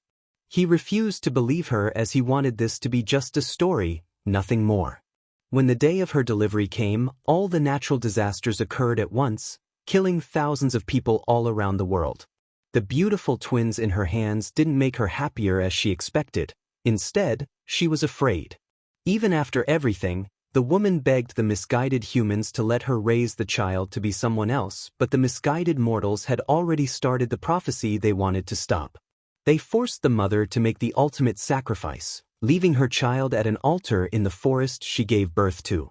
The tears she shed leaving her child was the final ingredient they needed to start the ritual. Regardless of her boda's stiffness, her eyes continued to pour out tears. The anger and sadness Diana felt when the lady paused talking couldn't be described by words. Just as Ethan was about to ask Diana about the oracle's words, his right hand glowed. No! Diana broke the invincible force that prevented her from stopping and speaking. She screamed, yet the voice was muffled by the lady. Ethan felt excruciating pain as his body began to tremble. Save him, the words barely escaped Diana's mouth. The Sky Hall placed a seal in Ethan's body which would activate if he was to know about the existence of his other son or what his wife went through the night she gave birth to Noah. It was a powerful seal that had its own consciousness. The oracle's words made Ethan suspect that he has another son, and it triggered the seal. Suddenly the lady opened her mouth, pointing her finger at the golden glowing on Ethan's right hand. Another light appeared out of the lattice hand as the light shot out at Ethan's hand. The moment the 2 lights clashed, the excruciating pain he felt instantly disappeared. Ethan! Diana screamed. She hugged Ethan using all of her strength. Dien, was it you? Embracing his wife as tight as he could, he asked. His mind believed that the mother in the oracle's story was his wife because it was obvious after seeing Diana's reaction and what just happened, yet his dumb heart was refusing to believe it. He promised himself that he would protect his family no matter the cost, but now, he felt like he miserably failed to keep his family safe. Yes, Ethan's mind went black getting hit by the truth. In a blink of an eye, the swords he left at one of the benches trembled before soaring through the air to him. His eyes turned blood red as the killing intent radiated from him, sent a chill running through Diana's spine. Oh, the lady spoke. This time her voice was gentle and calm, unlike before. The killing intent and the anger within Ethan quickly disappeared. Both of their emotions were also calmed by the lattice words. Ethan released Diana from his hug, turning his gaze again at the oracle. Where is my son? What ritual? The first question was asked by Ethan while Diana asked the latter. The misguided mortals believed the child's soul contained unimaginable power. They wanted to take it for themselves. To do that, they had to strip away the child's soul. Diana almost collapsed to the ground. Her body uncontrollably shivered while she felt an excruciating pain in her heart. However, the ritual didn't go as they planned, and the child's soul was split into two pieces. One part of the soul ended up in a desolate place void of any energy, while the other part of the soul remained in its body. My son, is he dead? For the first time in her life, she saw a trickle of tears roll out of Ethan's eyes. It showed her the pain he's feeling right now. That's the answer only the time could tell. The lady smiled, but Diana shook her head. I know my son is alive. I met him. Once again, Ethan was completely shocked by her words. Where is my son? Ethan shook Diana for answers. Where is our son, Diane? Where is he? The shaky voice reverberated through the garden. Ghost is our son. Tears burst out of her eyes as she collapsed on Ethan's chest. There was no expression on the lattice face. She just calmly stared at them. How do you know? I don't care what anyone says. I know he's our son. His mother. For a few moments, only silence filled the garden. No one uttered a word. How are you going to prove it to him, my child? After a long pause, the lady asked, breaking their embrace. Ethan saw Diana struggling to answer the oracle's question. I don't know, but no matter what it takes, I will show him that he's my son. Proving and accepting are two different things, my child. The road ahead of you is filled with thorns. May the gods be with you, protecting from the corrupted ones. Just when Diana was about to ask for the lattice help against the sky hall, she turned into a golden light and disappeared into the sky, leaving them flabbergasted. Ethan could tell it was not teleportation or a spell, it was something else. Ethan and Diana never left the garden. The sun had fallen, yet they were still staring at the night sky without leaving the garden. Diana held his arms tightly. It took her a great effort to convince him not to do anything rash that would attract the Sky Hall's attention towards them. When Rowena was selected as the Holy Maiden of Sky Hall, Ethan felt extremely proud, but now, it felt like Rowena was kept as a prisoner in Sky Hall. Even if he's our son he is, Ethan, how are we gonna explain to him that we failed to protect him? It was me who failed to protect my son. I was too weak. After hearing the whole story from Diana, he didn't blame Diana or anyone else except Skyfall and himself for not being able to protect his family. Knowing that he could do nothing against the Skyfall, he felt so weak and helpless. When we were a happy family, our son grew up as an orphan. How many hardships would he have gone through? Why did this happen to us? How could our son be evil? Dark Lord? What does that even mean? Chapter 244. The sky was black tranquility married to the poetry of stars that filled the sky like pale corn into freshly turned ground. It was the softness that called the body and brain to rest and let the heart go to its steady rhythm. Night came as a reward of sorts, a restfulness above to calm anyone's soul, except it couldn't calm Ethan's. The more Ethan thought about everything, the more questions emerged in his mind. Eventually, he ended up with more questions than answers. Diana's heart bled looking at the tears running out of Ethan's eyes. No matter how hard he tried, he was unable to stop the tears from forming in his eyes. How am I gonna protect House Winston when I couldn't even protect my wife and son? I'll be all right, Ethan. No, it won't be Diana. You were right, we cannot go to war with Sky Hall, at least not with our current strength. It took an immense amount of effort for Ethan to sit still, controlling his killing intent toward Sky Hall. Every single fiber in his body wanted him to fly to Sky Hall and kill the ones responsible for what happened to his family. However, years of leading the Winston family and the maturity he achieved made him think rationally rather than act on impulse. As the mysterious oracle said, if he did anything without thinking it through would only put his loved ones in harm's way. First, we need to find a way to break the seal in your body. If you could cultivate again without alerting them, we'll be one step closer to saving our son. Ethan wiped the tears off of his face as an unwavering resolution to fix his mistakes appeared in his eyes. His biggest mistake was being so weak, and he decided to fix it once and for all. Rowena and Noah must not know about this, Dian. If they knew what the Sky Hall did to you and their brother, they would wage war against him without a second thought, especially Noah, he said, gently wiping off the tears away from his wife's face. Although he knew winning a war against Sky Hall is near to impossible, he had to look confident as a good husband and a leader should. Even if the odds were against him, he wouldn't forgive himself if he did nothing to save his son. Our son, he's staying in the Sunrise sect, right? Yeah, our son is the core disciple of the sect. One could see the pride in her eyes as clear as a day. She knew her son earned that title. Let's just go there, she let out a quick bark of laughter in disbelief. As much as she loved to see her son again, she didn't want to alert the Sky Hall, which might be watching her every move. We can form an alliance with the sect. The least we can do for our son is make his life better and keep anyone from harming him. What do you say, Dian? Ilgo, get ready.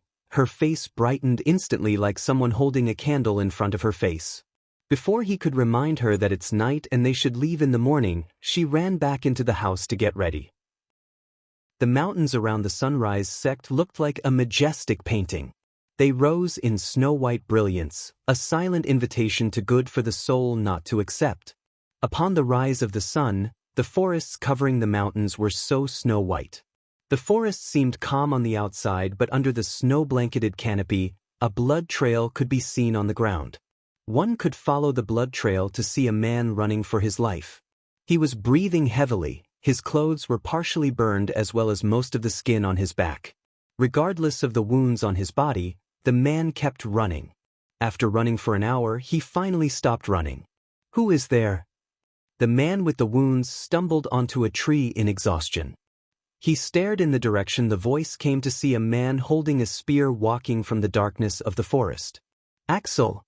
Regardless of the wounds and blood on the man's body, he was immediately recognized by the man holding the spear. Finally, Axel let his body collapse, thinking that he's safe from it. Is that Axel? What happened to him? Are we under attack? Ari, what happened to Axel? Ari, the man who was dragging Axel to the camp, was swarmed by his fellow bandits. No one knew there's a bandit camp in this part of the forest.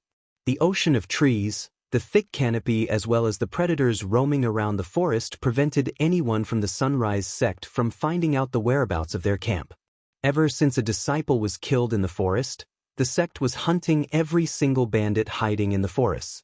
The forest was endless, yet the size of the forest never stopped the sect from hunting the bandits. Ari dragged Axel through the knee-high snow to one of the huts. Ari, there were 3 bandits inside the hut. Unlike the bandits patrolling the area around the camp, these 3 bandits wore thick fur-covered winter clothes, covering every part of their bodies to keep their bodies warm. It indicated their higher status among the bandits. Put him here, one of the 3 bandits pointed at the table on the hut center. The other 2 bandits quickly wiped off the maps, documents, and things lying on the table as Ari put Axel's unconscious body on the table. Open his mouth. Ari forced open Axel's mouth as one bandit poured a healing potion into his mouth. The healing potion was not as dark green or consistent as Michael's potion. This potion was watery, consistent with pale green color. Where's Captain Quinn? While the potion was slowly healing Axel's wounds, he asked the 3 lieutenants. He went to meet a client. Do you know what happened to him? Did he say anything? Ari shook his head. He collapsed before I could ask what happened, but isn't it obvious? His camp must have attacked, just like the others. The 3 lieutenants stared at each other in silence for a second before one of them said, when he woke up, ask him what happened, just in case. I'll go and bolster our security. Bolster the security? Are you kidding me? We have to leave now. The more camps they lost, the more tension rose among the bandits. Many started to rebel against the lieutenants, while some even fled the kingdom fearing for their lives. This camp was one of the few last camps remaining around the forests of the Sunrise sect. The only reason many bandits were still sticking around was Captain Quinn's promise to them. He said he would take them to the main camp in the forests of the Royal Land, yet they were waiting to move for 2 months. Calm down, Ray. We can't be sure of what happened to him.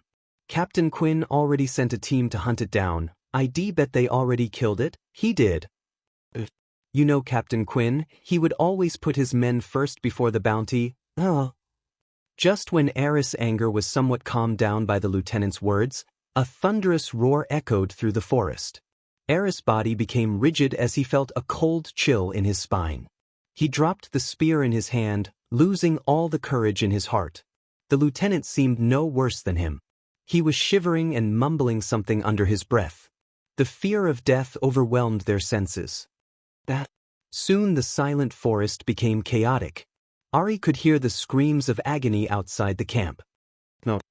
I can't die, Ari mumbled in fear. At this moment, there was nothing more important to him than his own life. Therefore, he decided to escape, only to get stopped by the two lieutenants in the hut. You can't leave. Go fight that thing, it's an order. Fuck off. Ari shoved them away forcefully. Ari was stupid enough to stick around even after the sect started to hunt them down like prey, but he was not stupid enough to obey a suicidal order. He ran as fast as he could to the outside. The moment he stepped outside of the hut, his heart stopped looking at the embodiment of the death and carnage itself, Nightmare, the dragon of Sunrise Sect. The camp huts and trees around the camp were reduced into nothing but charcoal. The waves of heat from the dragon fire melted the many bandits' skin off. The dragon before Ari was huge with shiny crimson scales and two horns protruded out of its head. Where is Quinn? His bladder betrayed him when he heard the dragon speak. Yet the wetness around his crotch instantly disappeared due to the heat coming from the fire around him. A crimson-red fire that had a mix of violet streamed out of the dragon's mouth, turning the bandits trying to escape into ashes. At the moment, only the lieutenant's camp was not on fire. Ari wanted to run before the dragon's gaze could fall upon him, yet his body refused to move. He stood still in overwhelming fear. Everyone he knew is dead, burned alive. Their screams filled with agony now replaced by the sound of fire cracking the woods. The moment the dragon's red eyes fell on him, he screamed as loud as he could unconsciously. The last thing Ari saw before everything turned black was the dragon's gigantic claws approaching him. How could Michael be the Dark Lord without some awesome Dark Lord powers? Let's be patient, my dear readers, your wait will be worth it. And expect one more oracle, and that's it for oracles and future glimpses. Chapter 245. Nightmare ripped open the last remaining hut with his razor-sharp claws. Although Nightmare wasn't as tall as a full-grown dragon, he did stand nearly 9 feet tall. Oh my god! No. The two lieutenants stumbled backward in fear. Nightmare moved his head closer to the two lieutenants. The hot smoke coming out of his nostrils brushed past the two lieutenants. Like many other bandits, they peed themselves. They never thought they would see a dragon this much closer. The fire reflecting on its crimson-red scales made him more terrifying. Let's go for a ride. Nightmare's rage-filled growl almost made the two lieutenants faint. He swept the two bandits off the ground before flapping his red wings to take off. The wings sent a shock wave that was powerful enough to put out the fire around him. Nightmare flew higher and higher into the sky.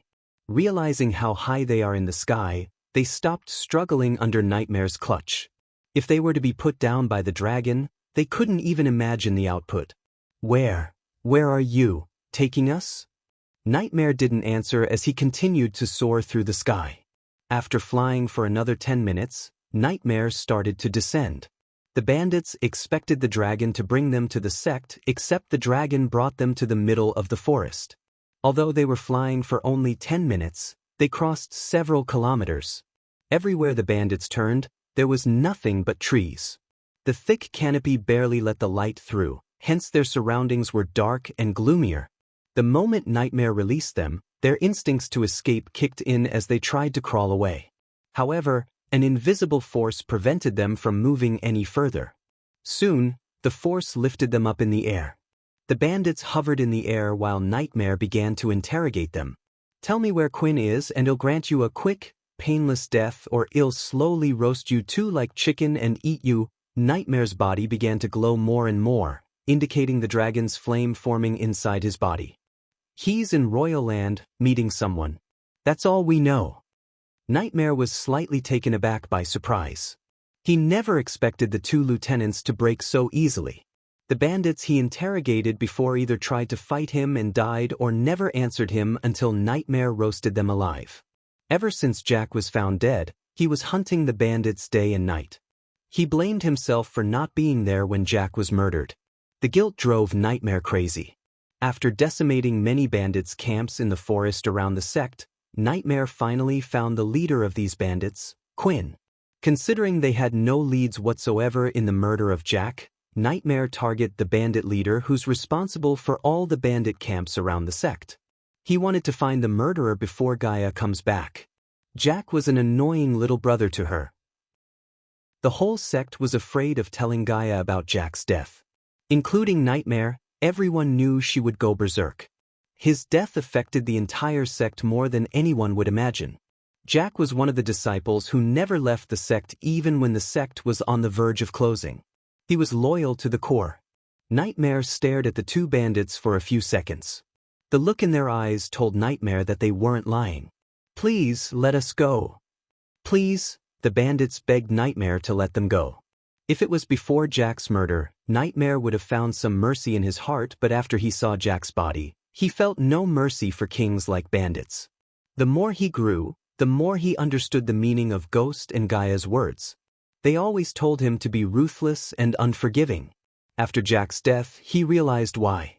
There was someone in this world who was ruthless enough to kill a kind, loving person like Jack in cold blood, so he knew what this world would do to people like Ghost, Gaia, and him. No, Nightmare sent a puff of hot breath towards the flowing pirates. The bandits tried to wiggle, but the hot breath melted them in a blink of an eye. Even their bones falling onto the ground were partially melted by Nightmare's breath. He felt no pity for the bandits. As far as he was concerned, the sect would be safer with fewer or no bandits in the forests. With another flap, he took off into the sky. It was time for him to return to the sect. Except for a few black clouds of smoke coming out from the forests, the mountains of the Sunrise sect looked calm and beautiful. "Have we reached the sect yet, Felix?" Diana was sitting on seat edge of the carriage with Ethan by her side. "We will soon, my lady," the old man driving the carriage said with a chuckle. This was the 10th time she had asked the question. After asking the old man, she opened the window to see the view outside. What she saw outside mesmerized her and Ethan. The last days of winter always had a calming beauty to them. The roads were previously blanketed by snow, but now, there were more puddles along the road than snowbanks. The little sprouts coming out of the snow-covered trees seemed like little babies waving at them. The sound of birds chirping sounded louder than the wheels of the carriage itself. Perhaps charming was the name to the effect the birds provided for them. "Is it me, or does the carriage feel less bumpy?" Ethan asked. Even when he was traveling in Pentown, the carriage would be bumpier, but after they entered Rivertown, the ride was extremely comfortable and smoother. "It's the paved roads, my lord. The masons who paved Royal Land, the same masons paved these roads too." "Oh?" Ethan was pleasantly surprised. Unlike Diana, he had little idea about the sect's current state of affairs. Diana did say the Sunrise sect was not as declined as before, but he never expected the sect could afford the masons of Royal Land. "Wow. Wow indeed, Lord Winston. My friend's niece recently got into the sect. She tried to get into the Morning Star first, but the teachers who came to oversee the selection rejected her. The little girl was pretty heartbroken. Every time Ethan travels with Felix, the old man would make his ears bleed with stories, gossip, and all sorts of things. Most of the time, Ethan would pretend to be cultivating or just nod without paying any attention to the old man. However, now he was genuinely interested to hear everything about his son's sect. Couple of my buddies who often travel to the Sunrise sect recommended it to my friend. I don't know how, but he convinced her daughter somehow to apply for the sect, and now every time he sees my buddies, he would take them to free meals. "Why?" Ethan asked. The old man turned back for a moment, sensing the genuine curiosity in Ethan's voice. It made the talkative old man even more talkative. "You see, my lord, the girl was at the formation core stage when Morning Star rejected her. It wasn't a surprise, considering those people only take the best of the best, and the girl certainly isn't one. Formation core at age 20 is mediocre at best. However, after joining the Sunrise sect, she reached the body refining stage level 5 in just 3 months, and that's on par with some of the talented noble kids. Apparently, all the disciples in the sect are getting free pills and potions to help with their cultivation. I mean, many nobles are lining up in the sect to buy those things, yet the disciples getting them for free. The old man paused for a second and went on. The sect has to thank Ghost for their change of fortune. I don't think another 5-star alchemist would be willing to give his pills and potions for free, even if they were his brothers and sisters of the same sect. His words about Michael put a smile on Ethan's face. Have you seen him, Felix? No, my lord. But I heard great things about him. Do you want to hear it? Yes. I mean, it's to know more about figures such as him. Ethan quickly hid his jumpiness. Wanting to pour out the stories in him, the old man didn't notice anything weird about Ethan's curiosity. Just as the old man was about to talk about Ghost, they heard a shout as the old man stopped the carriage quickly. Diana slightly put her head outside the window to see a young man in a full black uniform walking towards them. The young man's black dress kinda resembled the dress her son wore. Soon, the security carriages following Ethan's carriage came to halt as soldiers of the Winston family surrounded Ethan's carriage as they were trained. Yet, in front of 30 guards in full armor, there was no fear in the young man's eyes. What's all this? The young man asked Felix, his voice neither arrogant nor afraid. Instead of letting Felix sort everything out with the young man, Ethan himself stepped out of the carriage.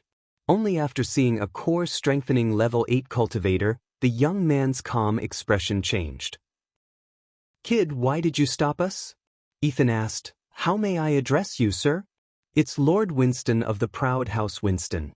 We are going to meet with Sunrise sect leader Claire. One of the guards answered the young man. With all due respect, Lord Winston, the sect is closed to outsiders. Sect leader Claire and Nightmare's orders, closed? Ethan asked with a confused face. He wondered what made them close the sect, as it was pretty unusual for a growing sect to close their doors on outsiders. Recently one of our brothers was killed in the vicinity. Until we find who was responsible for such evil deed, the sect is closed. Roar. The young man stopped talking as the Winston soldiers immediately retrieved their weapons after hearing a thunderous roar. Even Ethan clenched the sword hilts on his waist when he heard the roar. A few seconds after the roar, a huge shadow cast down on them, darkening the area. What the? Ethan's jaw dropped as he looked up at the sky to see a dragon descending. Dragon? Protect Lord Winston. Dragon attack. Holy gods. The guards immediately surrounded Ethan and the carriage with the swords in their hands. Felix the old man was as pale as a white paper looking at the dragon. When the dragon landed on the ground, Ethan saw its crimson-red eyes staring at everyone. Stand down, the young man shouted at the guards before they could do something stupid like attacking a freaking dragon. Who are these people? The dragon's voice made the guards even more terrified. You've grown, little dragon. Nightmare's vertical slit pupil became rounded when he heard a familiar voice. He stared at the carriage standing on his 2 legs. Lady Diana. Dien, go inside, Ethan ordered, but still, his wife stepped outside the carriage with a smile on her face. Lady Diana. Everyone was stunned to see the dragon tilt its head looking at Lady Diana. Gently brushing off Ethan's hand, she walked forward with no fear in her heart. Michael's action will be resumed in Chapter 246. The Winston family soldiers tried to stop Diana from walking towards the dragon, yet their efforts were in vain. Ethan didn't stop her but followed her behind. Although the dragon's physique and innate ability would give the dragon an edge if they battled, he was confident enough in his strength to defeat the dragon if it tried to harm them. Relax everyone, I know him. Diana waved off at the guards to lower their weapons. Taking a few more steps, she came closer to the point where Ethan could sense the heat radiating from the dragon's body. They both looked up. In Ethan's eyes, there was a mix of amazement and caution, while in Diana's eyes, there was nothing but kindness and warmth. She reached out as Nightmare gawked reluctantly for a moment before slowly lowering his head to graze her hand with his face. The soldiers were stunned to see Diana tame such a majestic, terrifying creature. Good dragon. Diana gently stroked Nightmare's scaly head. Somehow her presence made him calm. I guess you can go be on your way to the sect then. Realizing Nightmare and the woman know each other, the young man stepped aside from the paved road. Nightmare opened his eyes but kept his head in her hands. Ghost is in seclusion, Lady Diana, I know. We're here to see sect leader Claire. Finally, Nightmare took his head back from her hands. He stared at the 4 carriages standing behind Diana as well as the core-strengthening man who Nightmare guessed Diana's husband for a few seconds. This is my husband, Ethan Winston. Ethan, meet Nightmare. Pleasure to meet you, Lord Winston. The pleasure is mine. Ethan was surprised by the dragon's behavior. Many would describe a dragon as ruthless, deadly, terrifying, and many other adjectives, but polite would not be one of those words. However, the dragon in front of him spoke in such a cultured manner. After being forced to sit in all the classes conducted by the elders, Nightmare shed some of the bad habits he picked from Gaia. For instance, giving respect to those who deserved it and conduct in a respectful manner. For a couple of weeks, the disciples were terrified to sit with a dragon or to see him, but after a while, they treated him like one of them. But it didn't mean they weren't afraid of them, they just accepted to live with him. Follow me. Nightmare took as the force of his wing flap pushed back many guards and made the horses even more terrified. It took them a few minutes to calm the horses before starting to follow the dragon. You conveniently forgot to mention he has a dragon, Dian. Then I wouldn't have seen the look on your face, she giggled. Looking at his wife being happy after a rough couple of days, he was glad he decided to come here. The paved road made following the dragon much easier, even going up on the mountain never felt bumpy or difficult. Eventually, when they reached the flatland, they began to see more black uniformed disciples around the area. Some were playing in the snow, some sat under the trees, cultivating, some were carrying bags that looked heavy. Other than the disciples, it was the buildings and the construction sites that surprised Ethan the most. He could tell these buildings were built in dwarven architecture as the base and modified a little. Each building was surrounded by either a garden with a fountain. Instead of cutting down all the trees, they built the buildings without destroying the trees around them, which was the real beauty of the sect. Regardless of the winter, he could see the construction works going on at full speed. Many disciples, including female disciples, were helping however they could. For a sect that was declining until recently, they're turning the tides pretty fast. After an exhausting day, Michael finally laid under a tree to rest. He looked up at the sky through the small gaps in the canopy. The sky was filled with dark rain clouds. The thunderclaps indicated the arrival of a heavy downspout. Rain was the last thing he wanted in this godforsaken rainforest. Others weren't so different from Michael, they too chose a tree to rest their bodies.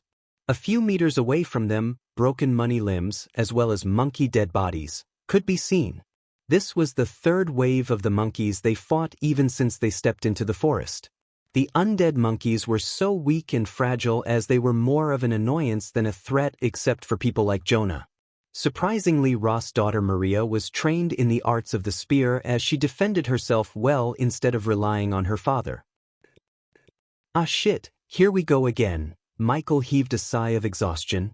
Even if those monkeys bit him, he wouldn't turn into an undead, but he had to put on a show so the team members suspect him of something. Especially Marcella, who was always keeping an eye on him for some reason. After he massacred the pirates single-handedly, she became wary of him. The only silver lining of killing these monkeys was their colors.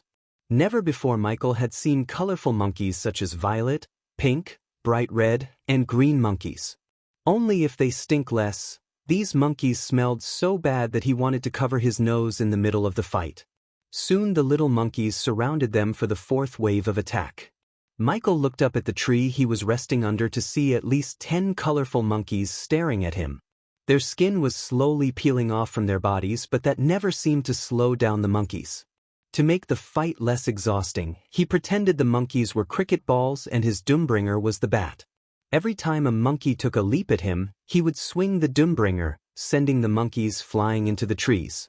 His swings contained enough force as the monkeys exploded when they hit the trees. Keek! An undead monkey jumped at Michael from the tree above, screaming as loud as it could. Its skin from the face peeled away while it was in the midair, revealing the skeleton of its face. Sixer. He swung the Doombringer at the monkey. The moment it came into contact with the monkey, the little creature's skull cracked open as the brain mattered splat all over his face. Fuck, gross. Michael spat in disgust. He never thought the little fucker was so fragile. The horrible death of their fellow friend not at all slowed them down from leaping at Michael. He continued to swing his Doombringer. Many swings ended up hitting the monkeys, but still, some of the monkeys managed to escape the swings. Michael quickly shook his body as he picked up a rock from the ground. He smashed the rock into the purple monkey while swinging the Doombringer in his other hand. The rock split open the monkey's head, killing it instantly. This time he closed his mouth so none of the disgusting bits would end up in his mouth. Just like in the Netherals, the black goo oozed out of the dead monkey's body. Marcella was standing on a branch. The higher vantage point gave her a perfect spot for killing the monkeys on the ground, but when the monkeys swarmed the tree she was standing on, she began to have a hard time. Michael thought since she was using a crossbow, she would have a hard time fighting in close combat, but when he saw Marcella taking out a dagger and stabbing the monkeys in their head, he was proved otherwise. The way she fought showed him that she's a well-trained person in both long and close-range combat. "Let's move!" Ross shouted. The monkeys kept coming at them. Ross knew soon they would be overwhelmed with superior numbers. The team quickly began to move deeper into the forest. "David, Logan, hold them!" H shouted at Michael and Logan. "Go, go, go!" Michael and Logan quickly moved towards the team. The two of them fought side by side to keep the monkeys from following the rest of the team. Some of them did manage to follow the team as the monkeys used the tree branches to travel while they were on the ground. "Damn monkeys!" Logan screamed as he kept swinging his sledgehammer. Coupled with his body strength, each time a monkey came into contact with the sledgehammer, the black ooze splattered across. "Let's go!" Michael shouted, hearing more and more screams. He covered Logan while he was retreating back into the forest. "David! Go! I'll follow you." Since it wasn't the place nor the time to argue, Logan ran deeper into the forest, following the team's trail. After seeing David massacre a group of pirates single-handedly, he knew David is a better fighter and freak than him. Hence, he trusted David to take care of these annoying monkeys even if their numbers were in the 60s. Michael turned back to see if they had all disappeared from his sight. He could count at least 50 monkeys surrounding him. They all weirdly targeted him. Time to wrap up. His lips slightly curved upwards as he put the Doombringer on the ground. He raised both his arms at the monkeys. Wind blast. Chapter 247. The force of the wind fired out from his hands blasted the monkeys in a blink of an eye. Many weak, fragile monkeys exploded into black mist before even hitting the trees. His smile turned into a disappointed look. He really wished he could get experience points from all these dead monkeys, or at least some badass points. At least he wanted to reach core formation level 8 somehow before competing in the championship tournaments. Putting his thoughts aside, he looked around to see if there's any monkeys remaining, but there wasn't a single monkey in the surroundings. I wonder if Dalar will be able to control these Netherals? He couldn't help asking this question to himself. If Dalar was able to control them, he would have an army of the dead under his command to do his bidding. Is everyone alright? Somewhere deeper in the forest, finally Ross and the group stopped running. Ross asked as he noticed their missing teammate, "Where's David?" "I don't think that freak made it," Maria said. Everyone turned their gazes at Logan as he was the last person to see David. "Hellcome. It'd take more than some undead monkeys to kill him," Logan said with utmost confidence, even though the overwhelming number of monkeys he saw before leaving David's side made him question the odds of his survival. "Well, camp here for 2 hours, and if he's not here by then." Ross did not finish his sentence, but everyone knew the meaning of his words. Except for Marcella and Maria, the rest had gloomy expressions on their faces. Not because they were thinking David died, but because he was the strongest of them all, and this part of the forest was said to be the least dangerous. If they lost their strongest in this area, they couldn't even imagine what would happen in the center, the most dangerous place on the island. Those monkeys were annoying. They all freaked out when they heard a sudden voice. The direction the voice came was dark. They all stared at the darkness as slowly a figure merged from that darkness. Logan grinned, sighing inside. Did you kill them all?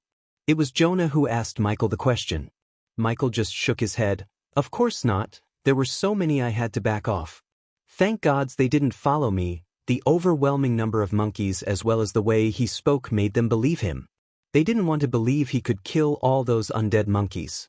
After all, he was just a normal human being like the rest of them. Weird, normally undead won't stop until either they're dead or their prey is. Marcella threw a doubtful glance at Michael. It was obvious she didn't believe a single word that came out of his mouth.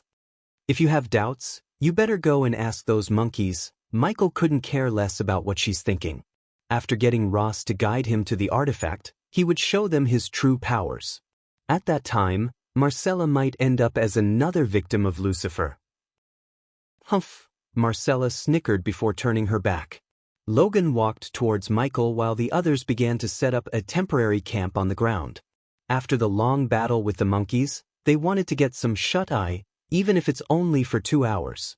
I knew those monkeys can't stop you. Yeah, you bet. The two of them fist-bumped like best friends. It's your turn to watch, big guy. I need some shut-eye if I'm gonna fight another undead. Logan is already on the job, my friend, he said, placing his hand on the chest in a funny manner. While Logan was watching over them, Michael lied down under a gigantic tree with heart-shaped leaves. The roots created a hollow place on the ground that Michael used as the bed. The sky still looked menacing with all the dark clouds above them. If he was back in his Sunrise sect home, he would have loved the thunderclaps because he loves sleeping during the heavy rain. The warmth of his bed, the sound of rain droplets hitting the roof, the smell of the ground, he loved those things. However, at this moment, he wished it would not rain.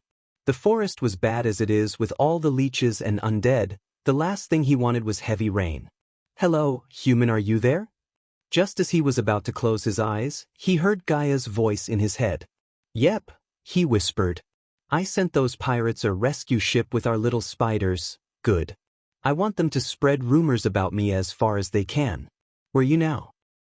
We are at the far north of the island. I can come to you if you need my help. Her voice sounded like she really wanted him to say yes. If she were to come to him, it would definitely complicate his plans. Therefore he couldn't say yes. However, he did have a task that she could help him with. There's another team hunting for the same artifact as we are. Try to locate them and kill them before they could get their hands on the artifact. The glimpse of the future turned him more ruthless.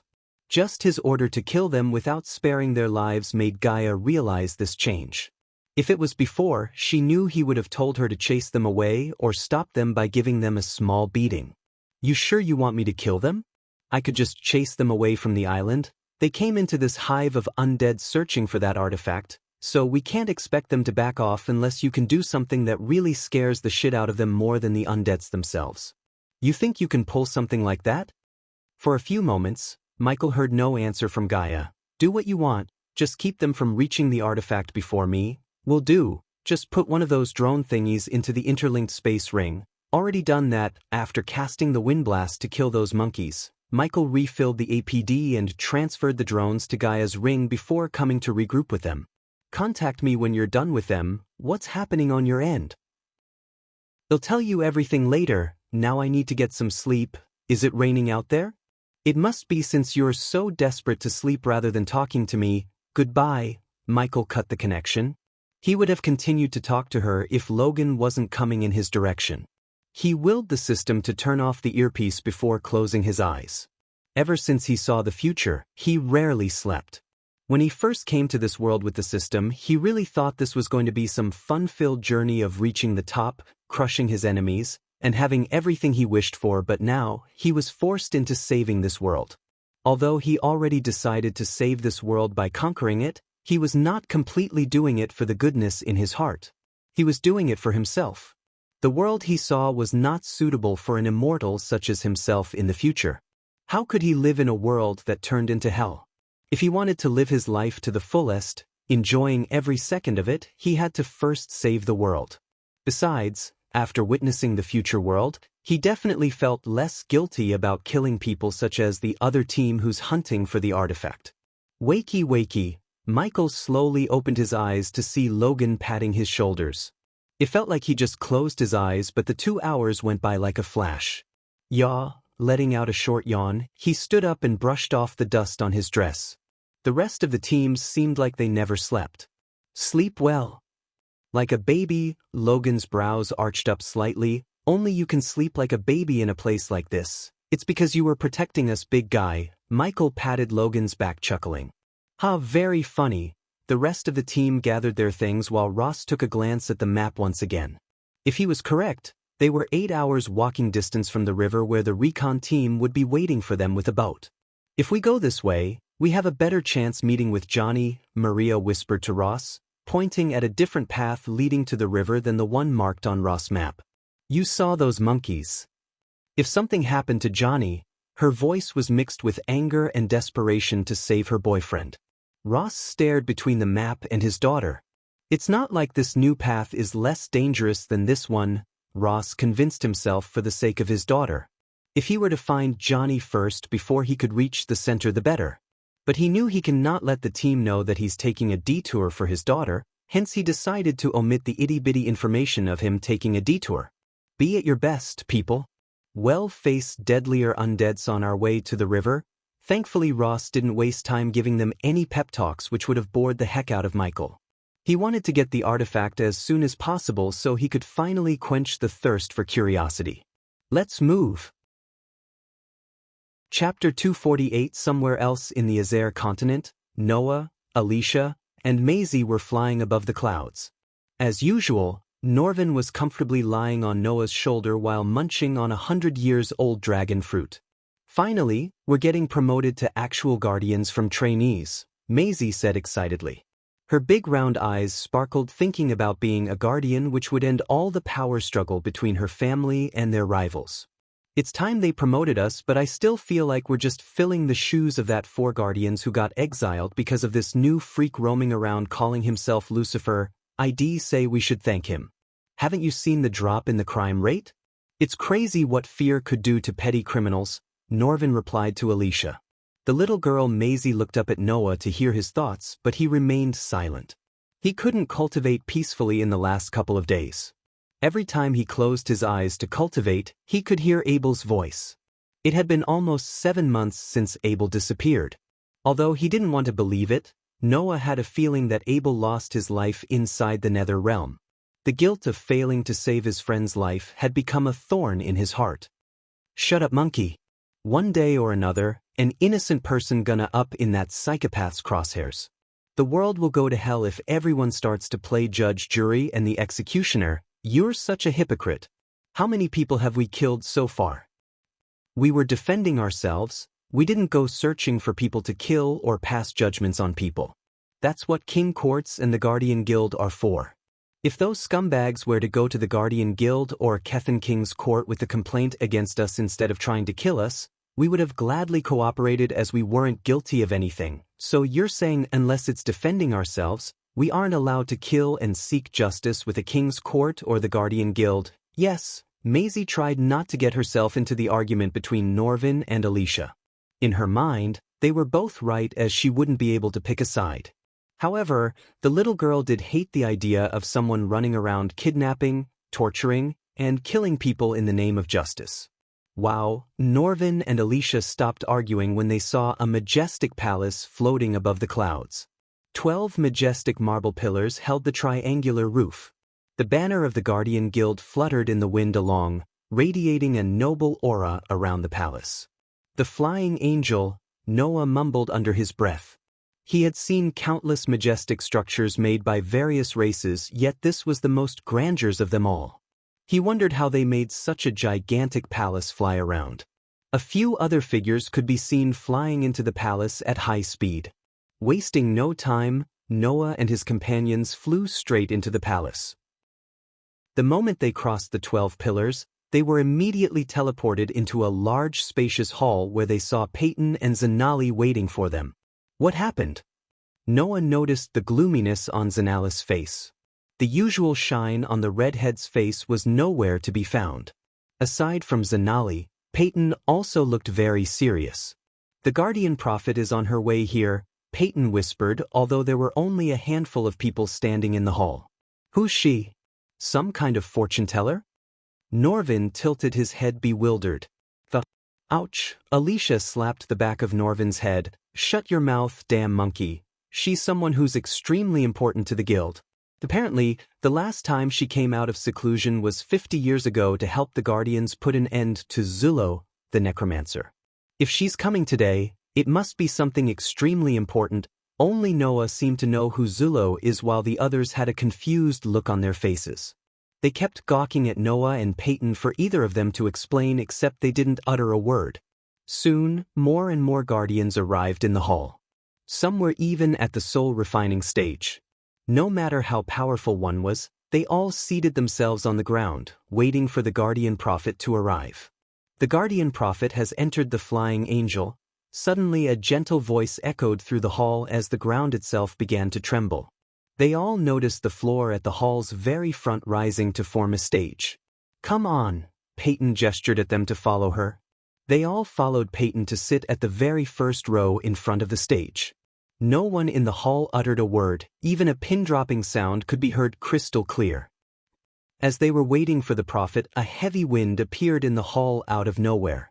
The howling sound of the wind slowly turned into a soul-soothing melody as an orb of light emerged above the stage. Gradually the light disappeared, revealing a wrinkly old woman in ragged clothes. Her white hair was messy just like her brown robes. One would not believe she's such an important person of the Guardian Guild, as she looked no different than a beggar. But none dared to utter any words in her presence. A few seconds after her appearance, everyone's brows slightly arched up. No matter how hard they tried to sense her cultivation level, they were unable to see it. The old woman stared at the people sitting in front of her before raising her hand. Noah heard Norvin grumble as he himself felt a sharp pain in his hand. He looked at the place that was hurting to see blood flowing out of a cut from his right hand. The wound looked like someone cut him with a sharp blade. Every single one of them had the same cut on their hands. It was obvious the old woman was the one who cut them. They wondered why. The blood spilled from their hands flew above the old woman, forming a blood orb. Slowly the blood orb descended on the old woman's head. Many thought the blood would drench the old woman, but the blood was completely absorbed through the messy hair into her head. The moment the blood orb disappeared, the old woman screeched like a canary. Her cry made many guardians close their ears. Stay still. Just when some of the guardians tried to run towards the old woman, the same voice that announced the prophet's arrival appeared again. This time, the voice didn't sound as gentle as before. Followed by the old woman's screech, her pupils slowly moved back into her skull. In a couple of seconds, her eyes completely turned white. The Dark Lord has found his path, she spoke in such a horrific manner. Her voice was neither of a woman nor a human. The voice was so unearthly, nothing like Noah or anyone in the hall ever heard before. The Guardians failed to kill the Dark Lord when he was just wandering without any powers of the Dark Lord. Soon he's going to get a power that will rival the powers of the gods themselves. His powers will begin to manifest. The whole building trembled as she spoke. The bright hall slowly started to grow darker and darker. Search and destroy the evil powers scattered around the world, Guardians. Every time the Dark Lord obtained one of these, his powers will grow by leaps and bounds. Her voice grew more and more animalistic. Accept your destiny and you'll be able to stop the Dark Lord, Lightbringer. Noah felt something happening inside him. He never experienced such a warm feeling. Although the old woman's words were common for everyone, he felt like they were directed at him. The light within you is much less powerful than the darkness inside the Dark Lord. You must find a way to kindle the light within you. Only then, you'll match the Dark Lord's power. Until now, Michael never received any powers that solely belonged to his future self, the Dark Lord. But the old woman's visions showed her the glimpse of the powers he's going to achieve soon. When the old woman's eyes turned normal, breathed heavily. You must stop him, she said in a normal voice, but it was filled with fear. The few glimpses of the Dark Lord's powers were enough to shake the old woman to the core. Her bloodline was guiding the Guardians ever since the guild was found, and the most powerful foe she faced was the necromancer, Zullo, but Zullo's total power could not hold a torch to the few glimpses of the power she saw from the Dark Lord. She believed the words that came out of her mouth were not hers but they belonged to the gods. But she never knew that the Dark Lord himself is a god in the making. Who is the Lightbringer? Can he really stop the Dark Lord? These were some of the questions that emerged in her mind. When she was disappearing into the light once again, she put aside all the doubts in her mind. To defeat evil, they had to believe in themselves. While teleporting herself away from the flying angel to her cave, she closed her eyes, concentrating on the blurred vision she saw before, the vision that freaked her out the most. Even after the gods left her body, that image alone stuck in her mind. It was extremely difficult for her to see the visions again, but she tried her hardest to make some sense out of those images. She tried till her nose bled. 3 heads, a shadow of 3 heads in a storm cloud above the sea was the last thing she saw before losing consciousness. Chapter 249. The team cut through the thick veins and branches towards the river. The canopy was already thick enough, but coupled with the dark clouds in the sky, they barely had enough light to see what's in front of them. I should have brewed the cat's eye potion, Michael reminded himself. His face had many tiny red spots courtesy of the mosquitoes in the forest. The whining sound of these blood-sucking insects proved to be more challenging than the annoying undead monkeys. Michael suddenly heard a thud sound like something heavy hitting the ground. He paid close attention to the front to see Jesse, the thief, lying on the ground. "Hey, you alright?" Brownie reached his hand out to help Jesse. "Yeah, got stuck in a vein." He quickly got up with the help of Brownie. Stumbling and falling in a place like this was nothing out of the ordinary, therefore they continued to walk forward as nothing happened. Yet, Michael's brows creased. Weird. Logan, who was walking beside him, was busy slapping the mosquitoes to pay attention to Michael's look on his face. "Critch. Stop." Michael's face muscles tightened as he ordered them to stop. "Did you hear that?" "Critch. Formation," Ross whispered as the fighters in the group such as Michael, Logan, H, and Marcella surrounded the weak to protect them. They stood still instead of moving. "Critch." This time they heard the sound of twigs breaking more clearly. Michael felt like he was inside the Predator movie. The forest in the movie was not nearly as thick as this one. Everyone looked at their surroundings. All they could see was vegetation, nothing more. "Critch. Critch." It was clearly the sound of something big stepping on the twigs. Marcella slowly raised her crossbow higher in the direction of the sound. They prepared themselves for another battle. Michael could tell something is about to jump out from the darkness. Doodum doodum dum dum. He played horror music inside his head for fun. Please be something big and less fast. The team would lose their mind if they heard Michael's wish. The Doombringer in his hand was not suitable to kill something that tiny and agile as the undead monkeys without using the lightning dash.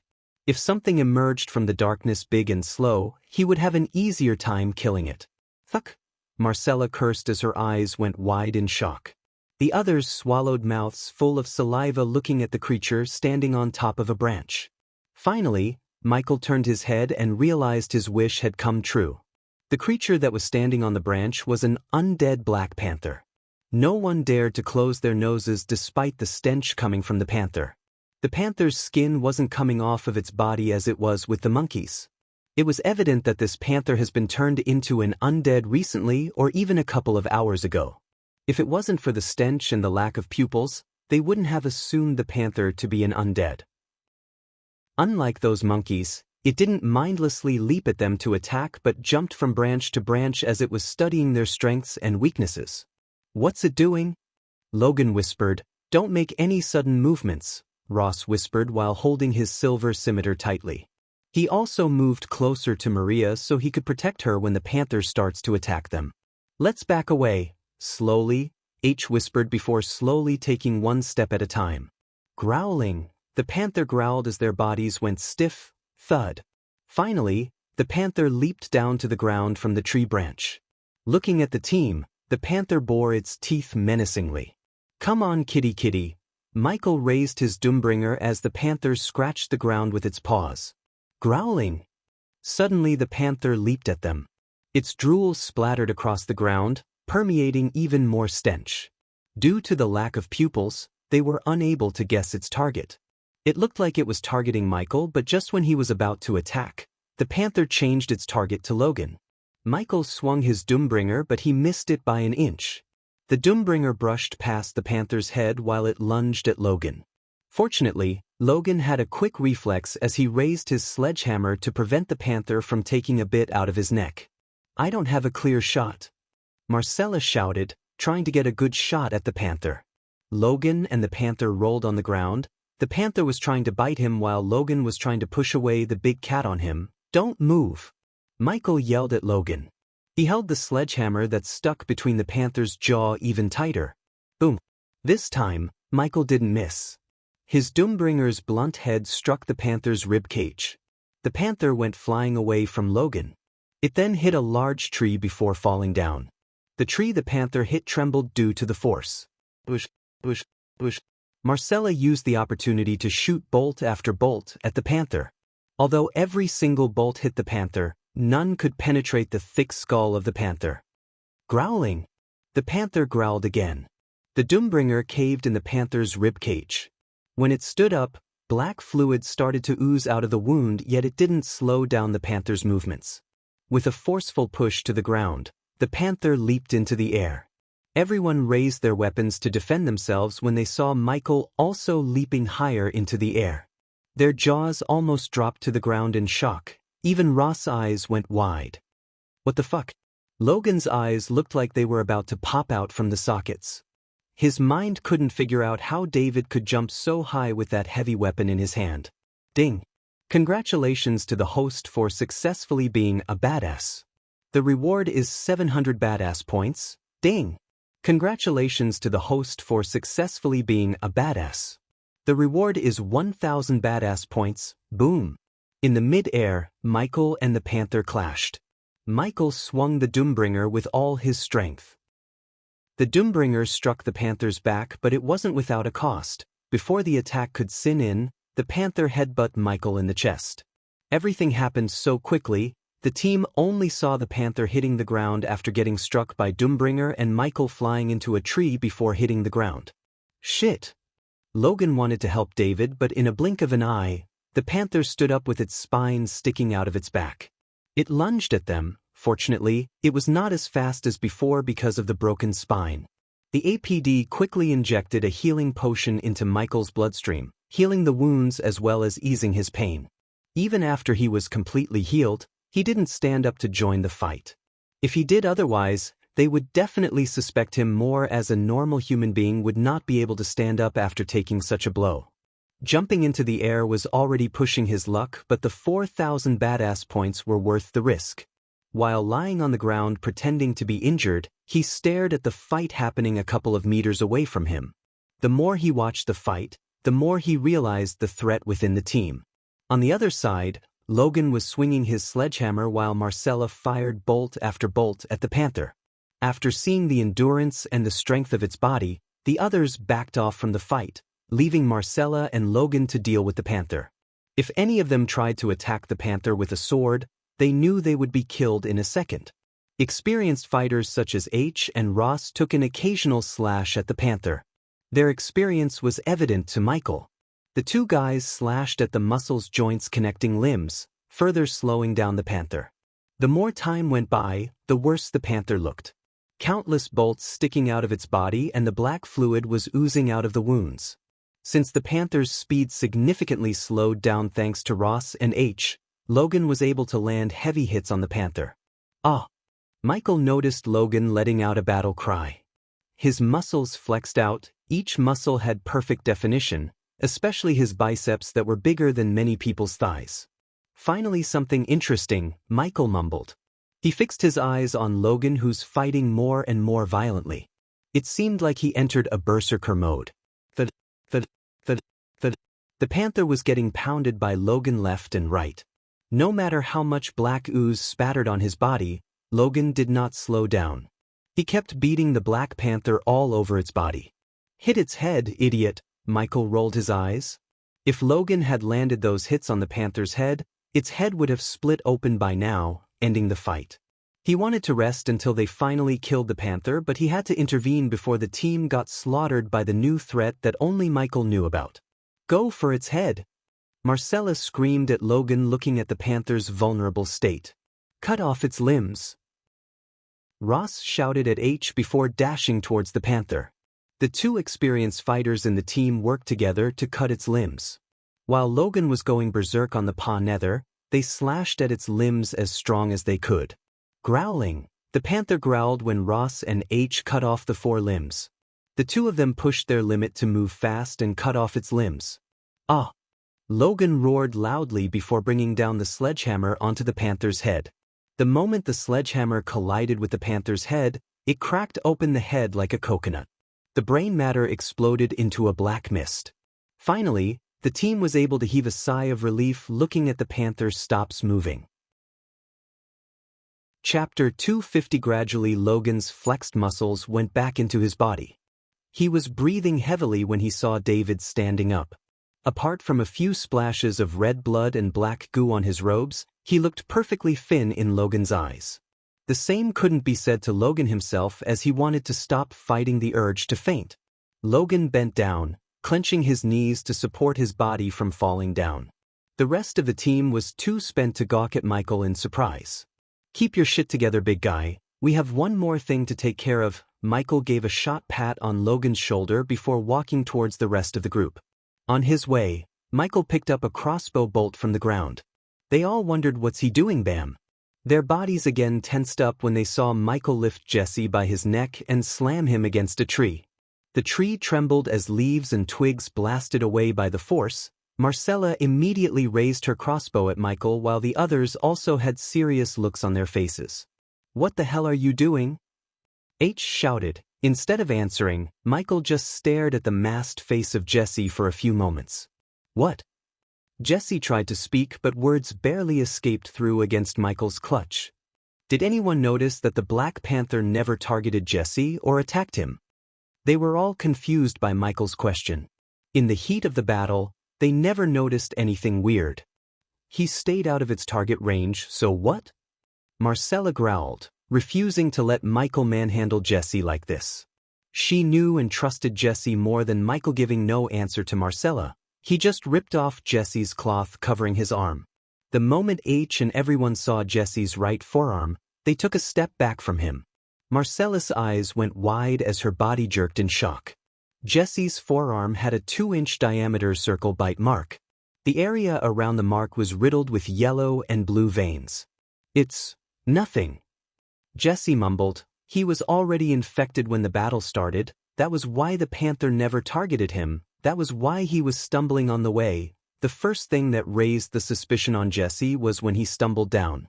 If Jesse was here, it was obvious he's an expert thief. Otherwise, Ross or H wouldn't have hired him.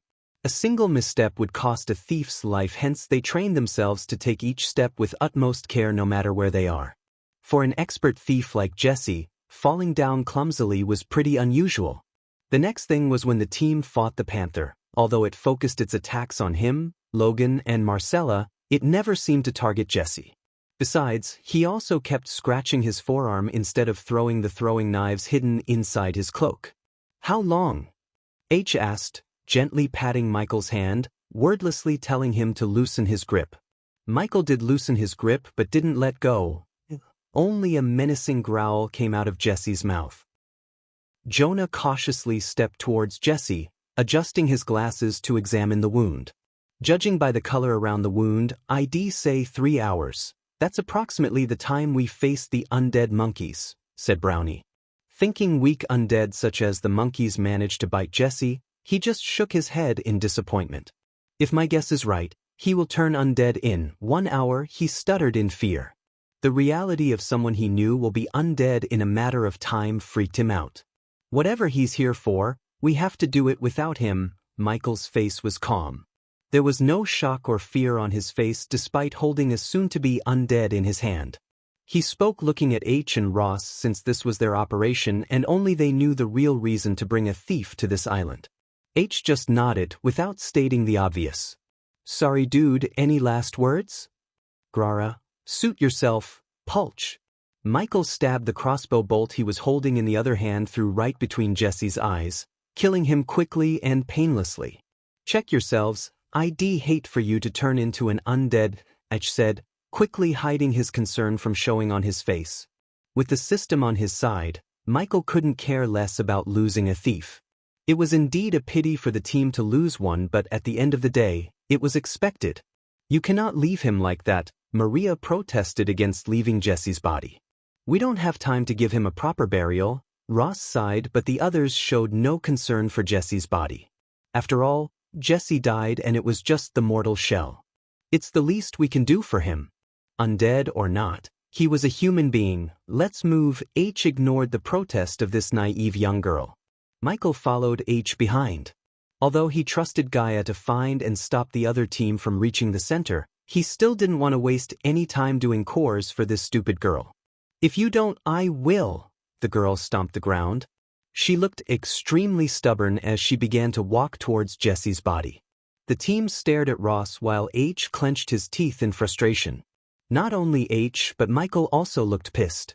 Unlike the rest of them, he needed to find the artifact the most. It was his real mission, not escorting them safely. Ever since they started the mission, Maria had been nothing but trouble. If she wasn't Ross' daughter, they would have personally kicked her off the ship. It's not a good idea to stay here any longer. The corpses might attract predators or even undeads, Jonah, the expert on undeads, warned them. He was already gawking around to see if there's any more undead creatures approaching them. Ross, H looked at Ross to knock some sense into his daughter. Maria, we're leaving. Ross tried to stop her, but she just swatted his hand before he could stop her. I said I will give him a proper burial he deserves. You kidding me? We have to go before anyone else ends up like him. Finally, Marcella said something that Michael approved of. This is not the time for stubbornness, Maria, Ross spoke in a grave voice. This is exactly the right time. How could you leave him like this, like he was some kind of animal? Would you leave if it was me? After this, the father and daughter began to argue. Michael was already annoyed at these two for delaying the mission. He paid no attention to the argument. All his attention was on his surroundings, but he could hear the argument heating up. While everyone's focus was on the father-daughter duo, he slipped behind a tree for cover. Fly, my little bird, he gently tossed the palm-sized drone into the air. The white drone transformed its surface into an army camouflage to blend with the forest. However, before the drone could fly deeper into the forest, he controlled it to fly around them, making a rustling noise. Something's coming. Michael quickly stepped out from the darkness of the tree. H shouted at the team as he had nothing to do with the noise. The noise immediately stopped the arguing. We're moving. This time everyone followed H, leaving Ross and Maria behind. They didn't think Ross would be dumb enough to stick around, burying Jesse. Digging a grave for Jesse at this moment was equal to digging 2 more graves for him and his daughter. You're coming with me. Ross grabbed Maria by her hand and started moving. She was still stupid enough to struggle, but this time, she couldn't escape Ross' hold. Michael followed them behind while the drone kept making noises by flying around them. Looking at the speed they were running, he wished he used the drone earlier, which would have saved them some time. They continued to run as fast as they could. Even after a couple of hours, they never dared to stop. Eventually, after running for so long, Michael heard the sound of water flowing. The river is closer, H reminded them. Human, we have a problem. Suddenly, he heard Gaia's voice. What she said slowed his pace of running. What is it? He whispered. It wasn't one team hunting for the artifact, it's 2. One group was already dead when I tracked them down. Where? The thickness of the trees suddenly declined as they stepped out of the forest to see a beautiful river. Near a river on the south, Gaia answered, but he already knew the answer. The shore was filled with almost 20 bodies. Their blood painted the golden sandy shore red. What happened here? The sunlight entered in abundance due to the lack of canopy above them. It reflected on the dead bodies and the broken ship parts floating on the river. The team cautiously took steps forward towards the dead bodies. Everyone was on their guard. He wished he sent 3 more drones so one would have surveyed this direction. The drone he sent unfortunately covered the forest quite some distance from this place. After slowly approaching the site, they came to the first dead body on the shore. It was of a middle-aged man. He wore a toga just like the 2 Southerners Michael met on Lars' ship. He wondered what a nobleman was doing in a dangerous place like this. Michael squatted down beside the dead body to study the wounds inflicted on the body. Gaia was right, he wasn't killed by an undead but a human. Looking at the clean cut across his throat, he could tell it was the handiwork of a human. No undead would kill with such precision or leave the body untouched. They were killed by humans. Marcella came to the same conclusion as Michael. Chapter 251. Ross. You need to see this. A few meters away from Michael, Marcella called out for Ross. Underneath her feet, there was a body of a blue-robed youngster. Marcella's face had an unusual frown. Ross causality walked towards Marcella while constantly staring at the surroundings for any surprise attack. Michael closely stared at Ross' face for any expression. Just when he got close to Marcella, dark lines appeared on his forehead. It's Rowan. From the distance, Michael's lip read Ross. Soon, he saw the others walking towards Marcella and having the same disturbed looks on their faces as Ross. It must be his team then, said Logan, his eyes squinting at the broken ship parts floating on the river. One by one, the team members began to look gloomy. Even with the ship, reaching the center would be a pain. What tray we gonna do now? Brownie's voice already showed his reluctance to continue the mission. Then we go with the plan B, go through the forest. H immediately opened his mouth before anyone could ask Ross to back off from the mission. It seemed to Michael that H was more desperate to complete the mission than Ross himself. It's suicide. Ross, however, shook his head. They could reach the center through the forest far more quickly than traveling on the river, but it was the powerful undead army living in the forest that made them go with the river. I agree with Ross. A single panther almost killed us, and the deep forest will have hundreds of them. Except for Jonah and H, everyone nodded their heads. Michael, on the other hand, although he knew going into the forest might even threaten his life, he wasn't going to abandon the mission like the rest of them. The host should build a raft. Long time no hear, system. Despite him sitting in the middle of dead bodies, the system's voice put a smile on his face. I was already thinking that, he thought, looking at the wooden planks, bamboo trees in the forest as well as the ropes around the area. The team who killed Rowan's team was thorough. They not only killed them all but also destroyed the ship they built. Building a ship from scratch was far beyond what Michael could do at his current inventor trait. Even if he had the required level, he needed a blacksmith to complete the ship. Therefore, the best thing he could do was a raft, using the materials around him. While making a blueprint to build the raft in his mind, he controlled the drone to fly ahead, following the river. Shit! His mind played him the visuals being captured by the drone. The foxy smile from his face vanished instantly. It was replaced by a stern look. Crocodiles, undead, and alive crocodiles. He could count at least 50 full-grown crocodiles swarming the river ahead of them. What made him sweat a cold drop was some of the undead crocodiles were swimming against the river's current. In other words, they were coming towards them. Guys, we can build a raft, Michael almost shouted. He had no time to waste anymore. The other team hunting for the artifact was rushing enough, and now he had to deal with these crocs. Using arch energy to fight them might seem like a solution, but he had a feeling the stronger foes are at the temple where the artifact is. Besides, building 2 rafts would not take much time considering his inventor skills. All of their gazes instantly turned towards Michael. Of course, doubt and disbelief of what he just said were written all over their faces. We have all the necessary materials to build 2 of them. It won't be as comfy as a ship, but it will take us to the center. That, of course, if you still want to get the job done, you think you can build them? Jonah's voice contained a doubt yet also a glimmer of hope, just like those brown eyes behind his glasses. If you guys quit skulking around and help me, I can get the rafts on the water in an hour. Yet again, Michael peeked at the corner of his mind to see the crocs.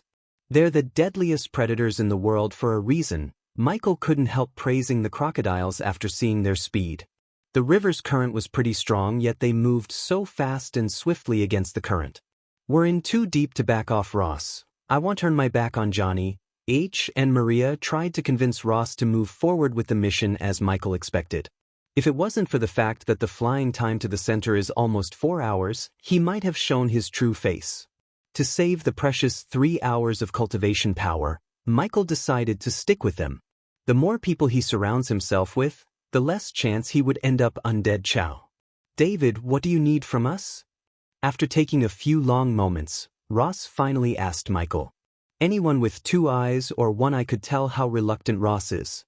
No one knew what's at stake other than Ross himself. Getting the artifact was the only way to save Giselle Kingdom's lead senator, who's the one holding the kingdom together. If he died, the whole kingdom would be thrown into chaos. The enemy kingdoms would wage war to take a piece of Giselle. Thousands of people would die while many would become slaves. The desperation to save his motherland forced Ross to go with this suicide plan. Maria, not gonna happen, father. Yet again Maria stomped the ground, refusing to listen to Ross. She's stupid and stubborn as fuck. Her stubbornness truly surprised Michael. He had never seen such a stubborn and stupid girl before in his 2 lives. After looking at the number of crocodiles rushing towards them, it wouldn't surprise Michael if half the team lost their lives. Since Logan could prove to be a good subordinate, he might save him if the push comes to shove. The rafts won't protect us as a ship would. This is a suicide plan. We should go back. Marcella sounded extremely serious. Michael clenched his jaws as black lines appeared on his forehead. Go back and get nothing, or follow me and get thrice the payment you've agreed. The moment H uttered these words, many in the team let out a surprising burst of chuckle. Their frowny faces showed a slight smile, a greedy smile except for Marcella. Even Marcella rubbed her chin, thinking about the coins. Logan's reaction was obvious as his eyes sparkled. Although Michael smiled to pretend like he was intrigued by H's offer, somewhat he couldn't completely believe H's words. You sly fox, you don't believe everyone will survive, Michael snickered inside. He didn't loathe or get mad at H though. It was a logical move considering the risk of moving forward. If most of them died, H wouldn't have to pay them. What made Michael wonder was whether H would double-cross the survivors or not. I don't know about you guys, but the payday is worth the risk. Following H. Logan was the first to step towards Michael to help. While Ross was trying to convince Maria to back off, the others agreed with H one by one. Whatcha need me to do? Logan asked. Get me as many bamboos as you can. Logan picked up a scimitar from one of the dead bodies before going into the forest. What about us? Brownie asked while Marcella and Jonah stood behind him. H was discussing something with Ross. Maria surprised Michael by digging graves for the dead bodies. Get the wooden planks floating on the river. Do it fast, who knows what lingers around this forest. Michael started to collect things such as ropes to start building the rafts. After almost 50 minutes of hard work, Michael finally finished building the 2 rafts. It's not a ship, but they will get the job done. The 2 bamboo rafts didn't exactly look like a typical raft.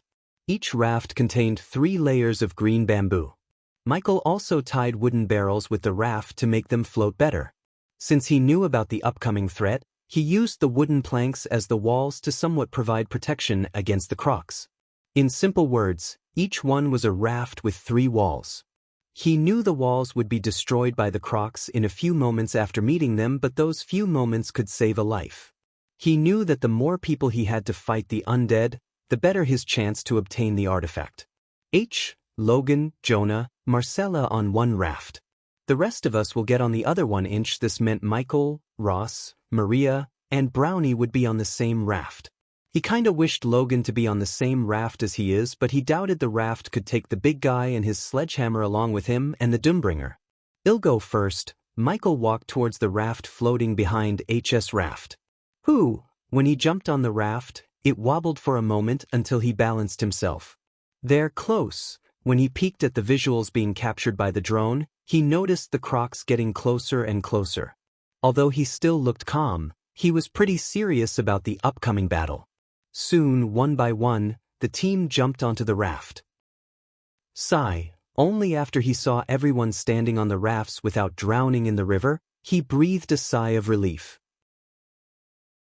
Chapter 252. Traveling on the raft against a calm wind seemed peaceful, almost making them forget where they were. H used the long bamboo stick as a paddle to move the raft faster, while on Michael's raft, Brownie used the bamboo paddle. You seem tense, Maria said, looking at Michael. He was surprised to see this stubborn, stupid girl noticing his inner emotions. Is it weird considering where we are going? He shrugged. He could have smiled, yet he showed no expression on his face.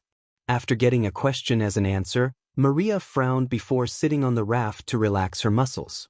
At the moment, Michael was standing behind the raft, in front of the back wall made of wooden planks. Except for Maria, no one turned back to notice what he was doing. He chose this place so he could concentrate on controlling the drone, which would let him know the whereabouts of the crocs. While Michael was looking at the footage being captured by the drone, out of nowhere an arrow shot straight at the drone. The drone flew chaotically above the river before finally falling into the water. But before it went down, Michael saw a humanoid figure on a boulder near the river. Is that an alpha? His brows furrowed.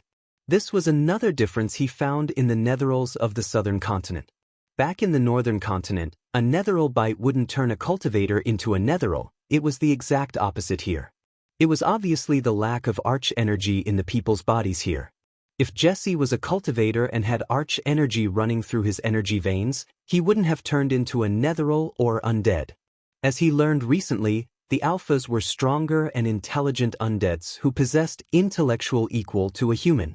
In other words, alphas were perfect killing machines. After the alpha undead shot down his drone, he had no way of knowing the croc's whereabouts or how far the undeads from their current position were. Michael put the Doombringer on his shoulder, preparing himself for the upcoming battle. Guys, I feel like something's heading in our way. You might want to put your guard up, Michael warned everyone on the raft. For a few moments, Ross gawked at him doubtfully, but ultimately Ross nodded. For a few more minutes, he heard only the sound of the river's flow, the birds chirping as well as the creaking noises produced by the rafts. It was until he started to hear the ear-piercing scream, which was followed by growling noises of countless undeads. "Watch out!" Logan shouted from his raft. Michael peeked through the wall's holes to see their side of the river is getting swarmed by humanoid undeads and undead beasts. Grah! Ta! Ikik! Various terrifying noises came from all around them. "Move, move, move!" H shouted as the first raft began to move faster. The undead standing on the shore swarmed into the river, hoping to catch them mindlessly only to get stormed by the river current. Many beast undeads drowned instantly. "Fuck crocodiles!" Yet again Logan warned them with a shout, but Michael and everyone on his raft could see the army of crocodiles swimming towards them with their jaws wide open. There's no way the host could get past those crocs without using your cultivation powers. Even the system couldn't stay silent looking at the crocs swarming the river ahead of them. He could use wind blast to blast the crocs away. Given the current situation, it seemed to be the only logical move. It would be nearly impossible for these rafts to go through the crocs. Probably while they were stuck with the crocs, the alpha might pick them off one by one with his bow. Brownie. Just when he was thinking about the alpha, an arrow went straight through Brownie's head. The blood spattered on Ross' face, who was standing relatively close to Brownie. Michael saw Brownie's lifeless body falling into the river. The arrow that killed Brown was extremely fast. In a blink of an eye, it took Brownie's life. Brownie didn't even see the arrow that took his life. He was completely clueless. "Get down!" Ross shouted as they all ducked down. Through the hole in the wall, Michael noticed a 6-foot humanoid figure standing on a boulder with a bow in his hand. There was no skin below his neck, while half of the skin had fallen off of his face. The messy patches of gray hair fluttered in the wind behind the figure. His horrifying figure sent a chill running through everyone's spines. "An alpha undead," he heard Marcellus shout. Without Brownie paddling, the raft started to propel violently. "Hang on." Ross cautiously crawled towards the paddle. Fortunately, Marcella was able to fire a couple of bolts. Her bolts made the alpha undead retrieve from the boulder to seek cover. However, none couldn't breathe a sigh of relief. The crocs were still coming on their way. Fuck it. Realizing there was no way of getting through them without the help of arch energy, Michael stood up to wind blast the crocs. "Need some help." Suddenly he heard the sweet melodious voice of Gaia in his ear. He had no idea what she's doing here without tracking down the other team. Still, he was glad that she's here to help them. It was still too early to reveal the fact that he could use arch energy. "Oh my god. Watch out." "What is that?" Everyone began to shout crazily, staring at the sky. He looked up at the sky to see a huge boulder flying towards the crocodiles. Boom! The boulder hit the crocs with tremendous force, crushing many crocs while the shock wave blasted the remaining crocs away. Looking at the shock wave coming in their direction, Logan paddled the rift to avoid hitting the boulder while Ross shouted at them to hold onto something. Hold onto something. Fortunately, both the rafts had sidewalls to prevent them from falling into the wall. Still, when Maria was thrown into the wall, the crash sent the wall flying away. Logan's raft wasn't in a good shape either. Since Logan's raft was the first to receive the shockwave's wrath, they lost all the walls. Without giving a thought to what just happened, both Logan and Ross paddled the raft away from the boulder in the river a couple of yards before them. Bush, bush, bush. The alpha undead rained down arrows while keeping up with their rafts. He was like an Olympic gold medalist runner on drugs merged with an Olympic archer. Despite the raft's speed, he was able to keep up with them. The remaining side wall was able to prevent the majority of the arrows from hitting Michael's raft, but the same couldn't be said to Logan's raft, which had no walls to protect them. If it wasn't for Marcella firing back to mess with the alpha's accuracy, they would have surely lost another teammate, most probably Logan, since he was literally a huge target. Stop the alpha, Michael said to Gaia through the earpiece before the alpha could get lucky and kill one of them. Even Michael remained behind the wall because of the alpha undead's precision. He headshot Brownie, who was on a moving raft. Piece of cake, as usual, she sounded confident. He was glad she's here. Otherwise, he would have been forced to reveal his secret. Until he could see the artifact, he didn't want the others to know that he can use arch energy. Besides, he wanted to see what H or Ross planned to do when they finally reached the artifact. It was possible that either of them still holds an ace up their sleeves. Right at the moment, the alpha knocked up an arrow to fire, but before he could do that, another arrow came from the forest behind him. Michael saw the alpha turning his head, sensing Gaia's presence, but it was too late as the arrow went straight through the alpha's head. Just like Michael, everyone else, the others who saw the scene, were bewildered. First, a boulder came out of nowhere, and now the alpha was killed by someone. The sudden change of events confused them. Who killed it? Someone's in the forest. Ross came to the correct conclusion, yet he had no idea who was in the forest helping them. Plus, no matter how hard he thought, he couldn't find an answer to the question, how or what could have thrown the boulder with such force. Everyone except Michael was thinking the same thing. Even the alpha's death couldn't stop the dumb netherals from rushing into the river. Unlike the alpha, they had no brain function whatsoever, hence they ended up either drowning immediately or flooded by the river. They were not a threat, not at all. If they had the ship built by Rowan's team, or it wasn't for the alpha and the crocodiles, this journey would have been a peaceful one and Brownie would have been still alive. He was a valuable team member as well as a great fighter. They needed all the fighters they could. Now they only had Logan, H, Ross, Michael, and Marcella to face an army of undeads guarding the temple. There are still some alphas heading your way, let me take care of them, Gaia said. Chapter 253. The rest of the journey was peaceful thanks to Gaia killing the alphas before they could attack the rafts. Judging by the frown on Ross' face, Michael could tell that doubts are rising in Ross' heart. How long? Michael asked Ross. He held the paddle bamboo in one hand and the map in the other. For a few moments, he just studied the surroundings. If everything goes smooth, we'll reach the center in 3 hours. As far as he remembered, the river was running through the island's center, which meant they could reach the artifact sooner than later. The sooner he gets the artifact, the sooner he could return to dominate the southern continent as well as meet his new demon subordinate. Are you hearing that? Maria asked after everyone started to hear a faint humming noise. It was very faint, yet one could hear it if focused enough. Gradually H's raft moved towards the shore as Ross paddled the raft to follow them to the shore. It's good to be on the land, Logan let out a heavy sigh of relief. Even Michael felt relieved to step out of the raft. Follow my lead. Ross took the lead into the dark forest. The forest looked ancient with giant trees and lush vegetation on the ground. Apart from the faint humming noise, only the croaking of the frogs, the gurgling croak of ravens as well as trees rustling could be heard. The air reeks. Logan twitched his nose. He was right, the air did reek of rotten flesh. Keep your guards up. It was not like they dropped their guards, yet they focused more on the surroundings after hearing Ross.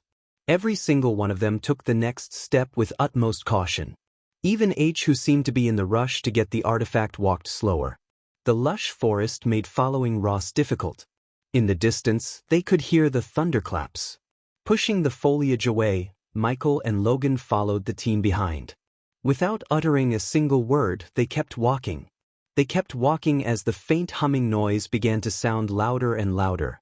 Michael used his environmental scanning senses to scan for any undeads, yet he found nothing.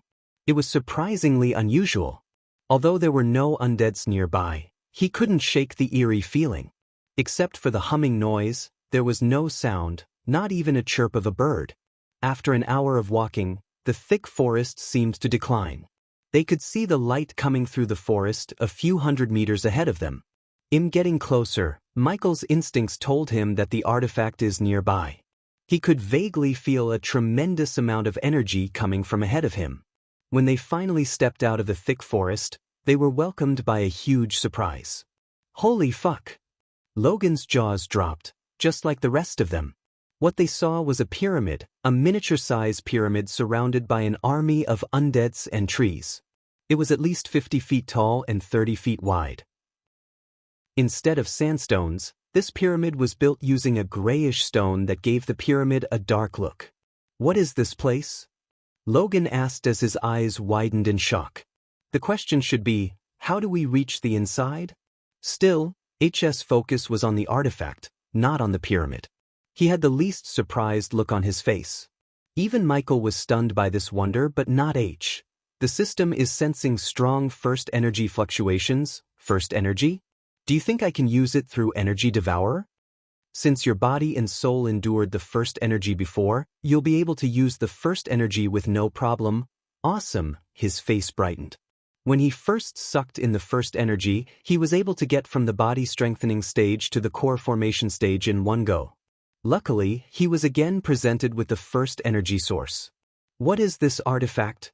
He wondered. The artifact never ceased to amaze him. Look over there. Jonah pointed at the other side of the pyramid as they vaguely saw a rope bridge connecting to the pyramid's top from the cliff on the other side. If they walked carefully through the edge, they could reach the other side without alerting the undeads. Hey, is it me, or do these undeads look weird?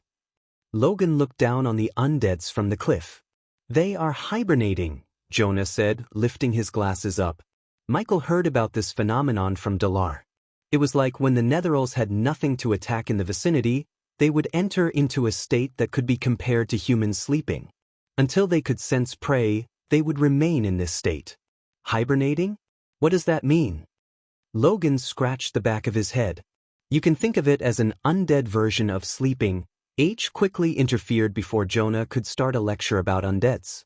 Carefully looking at the undeads beneath them, they began to move towards the other side. The rope bridge looked ancient, missing many wooden steps, yet it was their best hope to reach the pyramid. Human, have you reached the rope bridge yet? Yet again he heard Gaia's voice. It'll cover your backs. Michael let Logan and the team go first so he could talk to Gaia without them noticing. They didn't suspect him much as they had bigger things to worry about. While they were moving forward, he slowed down, putting some distance from them. Not yet, where are you? Keeping the other team from reaching the rope bridge. Since you've seen the army of undeads down there, you know what would happen if they smell blood in the air or any screams. Good call. We should not wake them up as long as we could, he whispered. How are you slowing them down? I may or may not have put some bloody flux into their meals. Her voice contained a sliver of devilishness. So you keep a bloody flux potion with you, huh? Of course I do, and you better watch yourself, human, she chuckled before cutting the connection.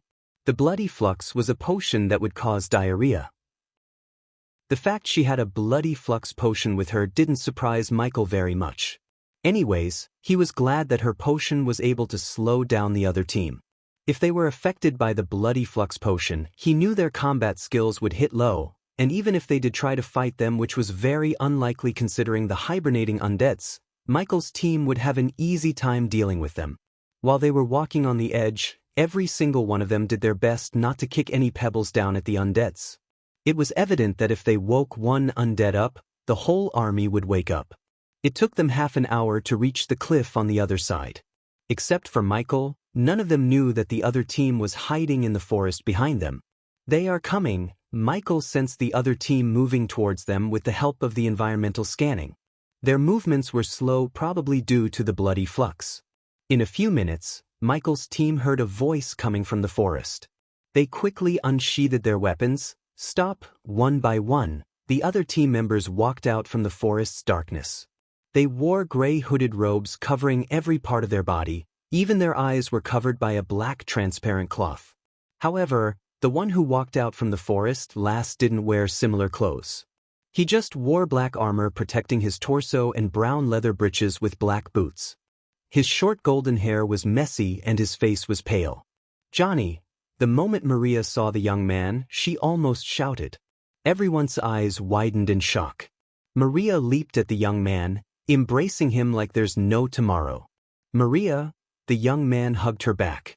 I found you. Maria buried her head into his chest, ignoring her father's gaze. Michael noticed the black lines appearing on Ross' forehead. Johnny lifted her face slowly.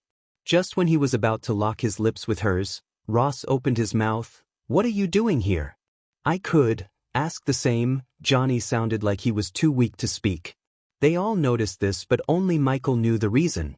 He also felt pity for these guys because it would have been damn hard for them to disrobe to let whatever inside them out. Did you kill them? Ross asked. His voice may not have shown the killing intent, but his eyes did. Father, Maria tried to, but in yet Ross' gaze was fixed on Mariah's boyfriend. Johnny creased his brows, looking confused. We didn't kill anyone. Johnny shook his head. It was them who killed Rowan's team, yet Johnny said otherwise. Michael knew either Johnny's lying, which was probably the case, or the cloaked figures killed them without Johnny's knowledge. It's obvious you reached this place before us, but what are you still doing here without going into the temple? H asked. A hint of anger and embarrassment emerged in Johnny's eyes. We encountered a setback. That's all you need to know. Now, are you going to keep interrogating me or work together to enter the temple? H stared at Johnny for a few moments before nodding at the team to lower their weapons. I have my eyes on you, kid, H said in a serious tone. Johnny did not react, but Maria gave H a death glare which H just ignored. After this temporary truce, all of their focus turned towards the rope bridge in front of them. Michael could feel the intense energy coming from the pyramid. Finally, this is coming an end. Chapter 254. H and Ross nodded at Johnny, wordlessly agreeing with him to stroll over the bridge without wasting any time. Michael walked over to the bridge to see the rope bridge's integrity. The bridge looked ancient, in which the deck of the bridge lied on two parallel load-bearing ropes that were anchored at either end. They had no towers or piers. Some of the wooden planks were missing while some looked rotten due to old age. If this was any other day, no one in the team would have agreed to walk this bridge, yet in this situation, they had to take the risk. Michael stood aside, deciding to let the others use the bridge first. He noticed Johnny giving a pat to his tummy before taking the steps towards the bridge. Follow me, Johnny ordered his men to follow him. Although Johnny didn't seem like a leader figure in Michael's eyes, the cloaked figures did follow him behind, only to get stopped by H. Stop, what now? Johnny turned with his brows creased. Coupled with the bloody flux's effects, H's constant interference annoyed Johnny. I'm not stupid to let your guys use the bridge first. Well, use the bridge one by one.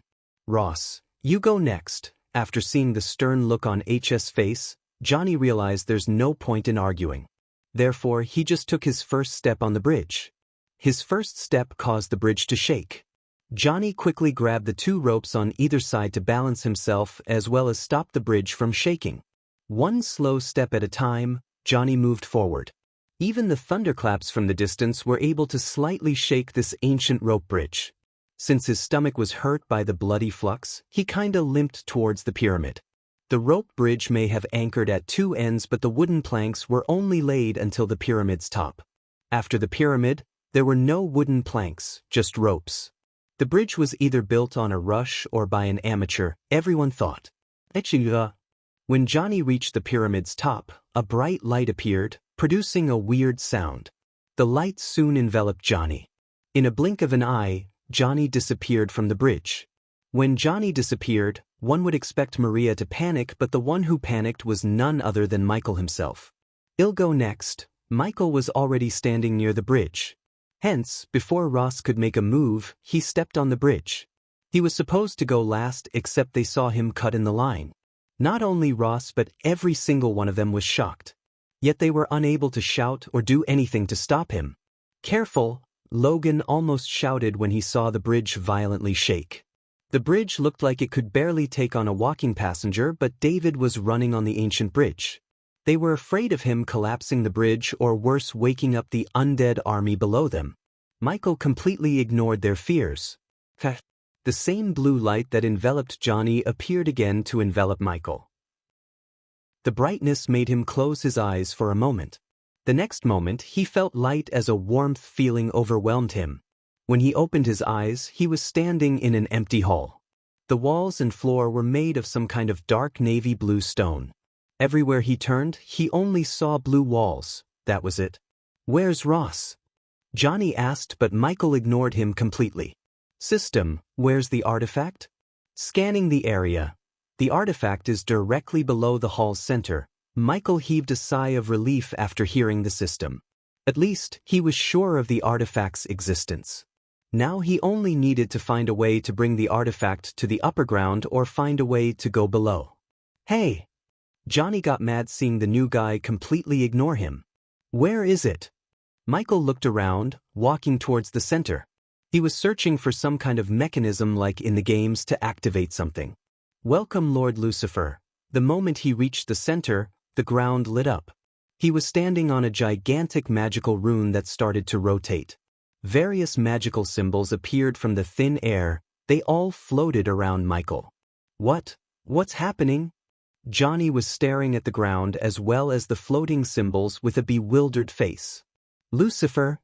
Michael's jaw slightly dropped, recalling how the pyramid called him.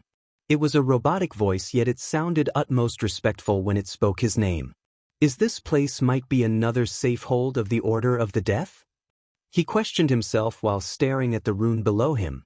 He waited for something to happen, completely ignoring Johnny or the cloaked figure who just appeared in the hall. Holy gods, Johnny saw the cloaked figure dropping to the ground, worshipping the flying symbols. After the cloaked figure appeared, someone from Ross' team or Ross himself was supposed to appear. Yet the one who entered the hall was another cloaked figure. "You idiots!" The moment the cloaked figure saw Michael standing on the runic circle, he shouted at Johnny and the one who was worshipping the glowing runes. Johnny was about to take a step forward when the entire hall trembled. Soon afterward, a long tube containing a pitch-black orb on top emerged from the ground before Michael. "Stop him!" Yet again the cloaked figure screamed as his voice was full of panic rather than anger. Is this the artifact? Michael felt an immense amount of pressure being radiated from the orb in front of him. The orb was neither too big nor too small. Rather, it was the size of any typical glass orbs used by oracles or fortune tellers. Energy Devourer activated. Warning: too much first energy. Warning: host should immediately enter into a hibernation state. Energy Devourer reactivated. Does the host wish to unlock the artifact? His mind was filled with warning sounds, yet it couldn't make Michael back off from getting the artifact. Yes, Johnny and the two cloaked figures tried to reach Michael, except an invisible force stopped them from doing so. "We cannot let him take that," the cloaked figure who previously worshipped the runes shouted. The other cloaked figure turned back to see Ross appear. "Use it." Johnny saw the cloaked figure who appeared second taking out a red brick with silver wires coiled around it. Johnny immediately recognized it. The red brick was a powerful explosive used by the Church of Modin. "Wait," Johnny tried to stop, but the cloaked figure was swift. He placed the brick as close as possible to Michael, fiddling with the wires coiled around the brick for a bit. "Run!" The cloaked figures screamed before running as fast as they could from the red brick. Since Johnny knew about the explosive brick, he too ran behind them to the hall's far corner. Fortunately, the light teleported everyone to the far corner, so Ross never had to run. Staring at the glowing runes and the trio running away, Ross had too many questions in his mind. The red brick began to vibrate while its surface emitted a cloud of black smoke. In a blink of an eye, the cloud of black smoke transformed into a red-hot flame. Boom! The red brick exploded with an immense amount of force. The explosion created a bright light that made everyone close their eyes. The entire hall trembled as stone pieces from the ceiling crumbled down on them. When they opened their eyes, they saw the glowing runes flicker before completely disappearing from the hall. The artifact! The two cloaked figures shouted in joy seeing the black orb rolling on the ground where Michael was standing a moment ago. The cloaked figures completely ignored the body lying on the ground a few meters away from the orb. It was Michael. He laid on the ground face down. Puffs of smoke kept emerging from his charred clothes as well as some of his body parts. Johnny Ross turned back and saw his daughter appear. Poch, poch. While his gaze was on Maria, he heard a familiar sound appear from the other side. He would recognize this sound in his sleep, the sound of a blade piercing a body. He immediately turned back to see the two cloaked figures lying on the ground, blood gushing out from their back. Standing beside their bodies, Johnny picked up the orb on the ground. He held the orb in one hand while a bloody dagger in his other hand.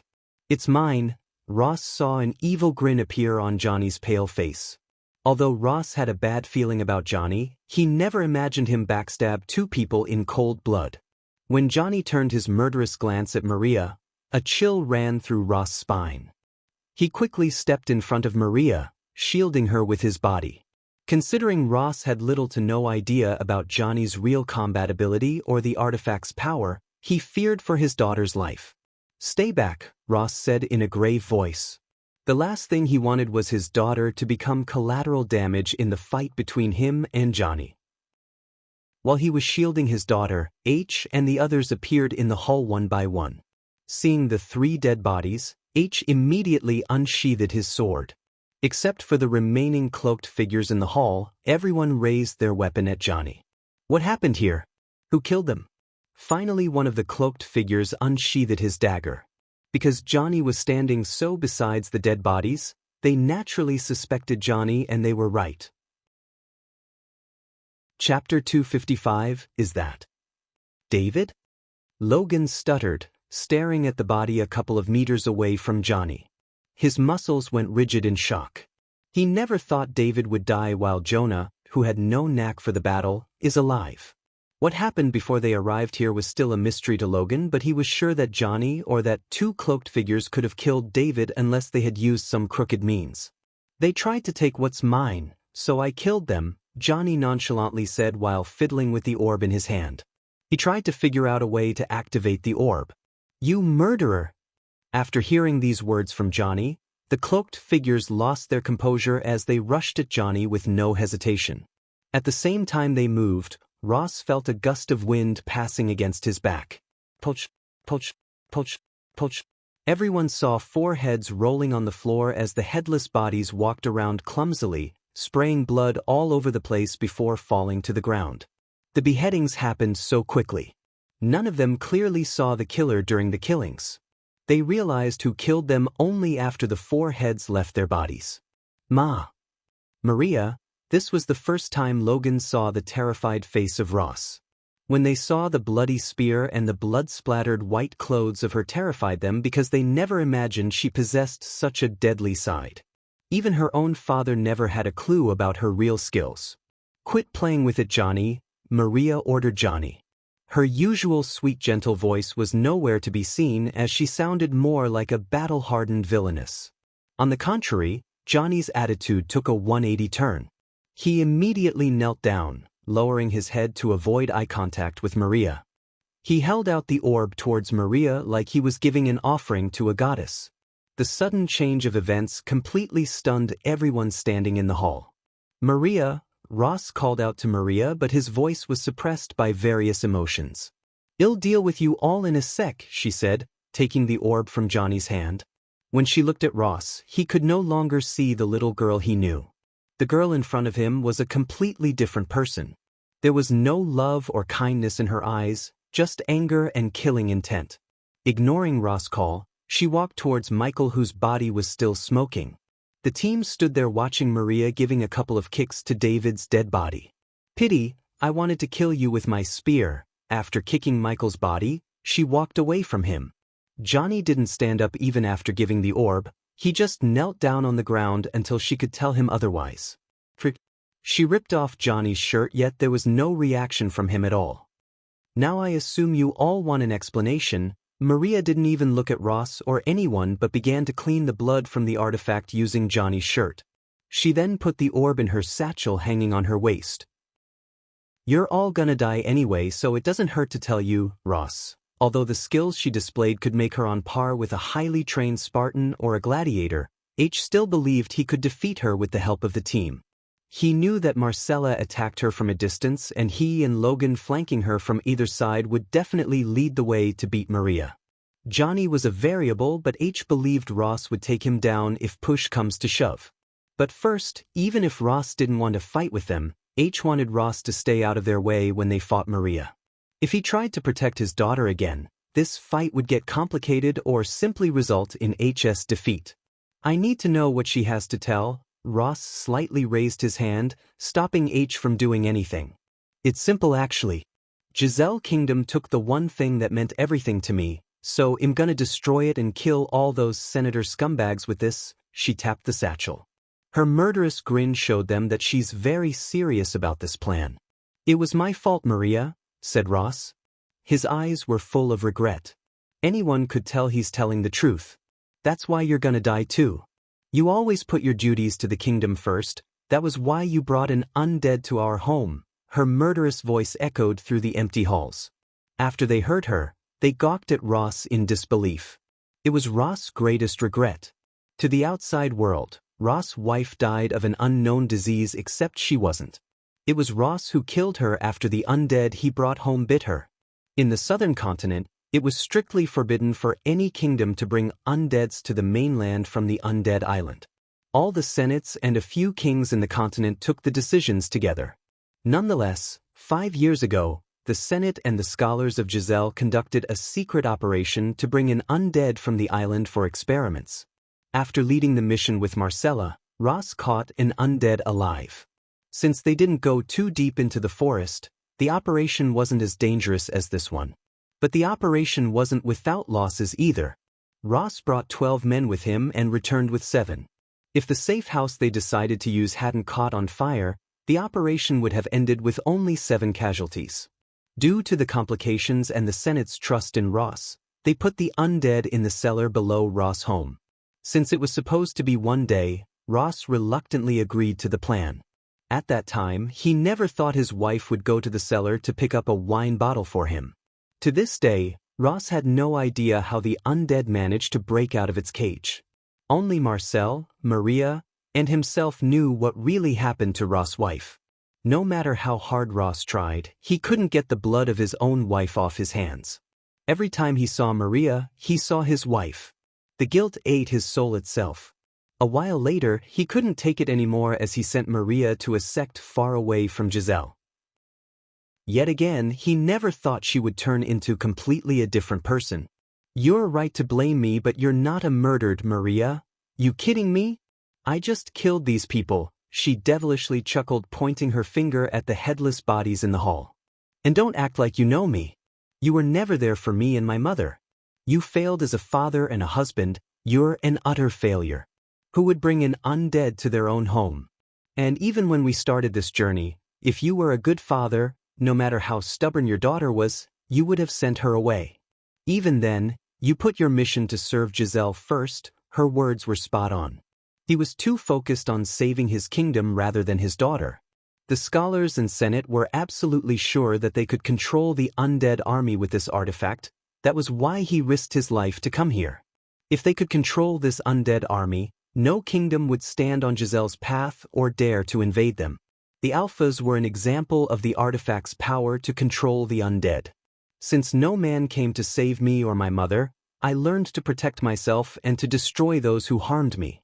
I'd bet someone would kill the Senate for me and pay millions of gold for this artifact. Maria, this is not you." Ross' voice broke in overwhelming regret. He tried to knock some sense into Maria. "This is the new me. That lovey-dovey stupid girl thing was just an act to fool you. And it seems it can fool anyone. I mean, you have no idea how easily you can manipulate men putting up an act. Plus, you're all fools, so it was much easier to fool you. Seeing the young girl laughing at them made everyone feel embarrassed and mad. Even H, who had decades of dealing with criminals and battle experience, failed to see her true face. But I got to give it to you guys, you've done a great job escorting me here. I never thought getting here would be this easy. I guess those alphas are just overrated. If this was a better circumstance, they would gladly agree with her because they did see only one alpha. And you, my slave, are ridiculously underrated. I cannot wait to hear how you managed to throw a boulder that size. Was it you who ordered to kill Rowan's team and destroy the ship?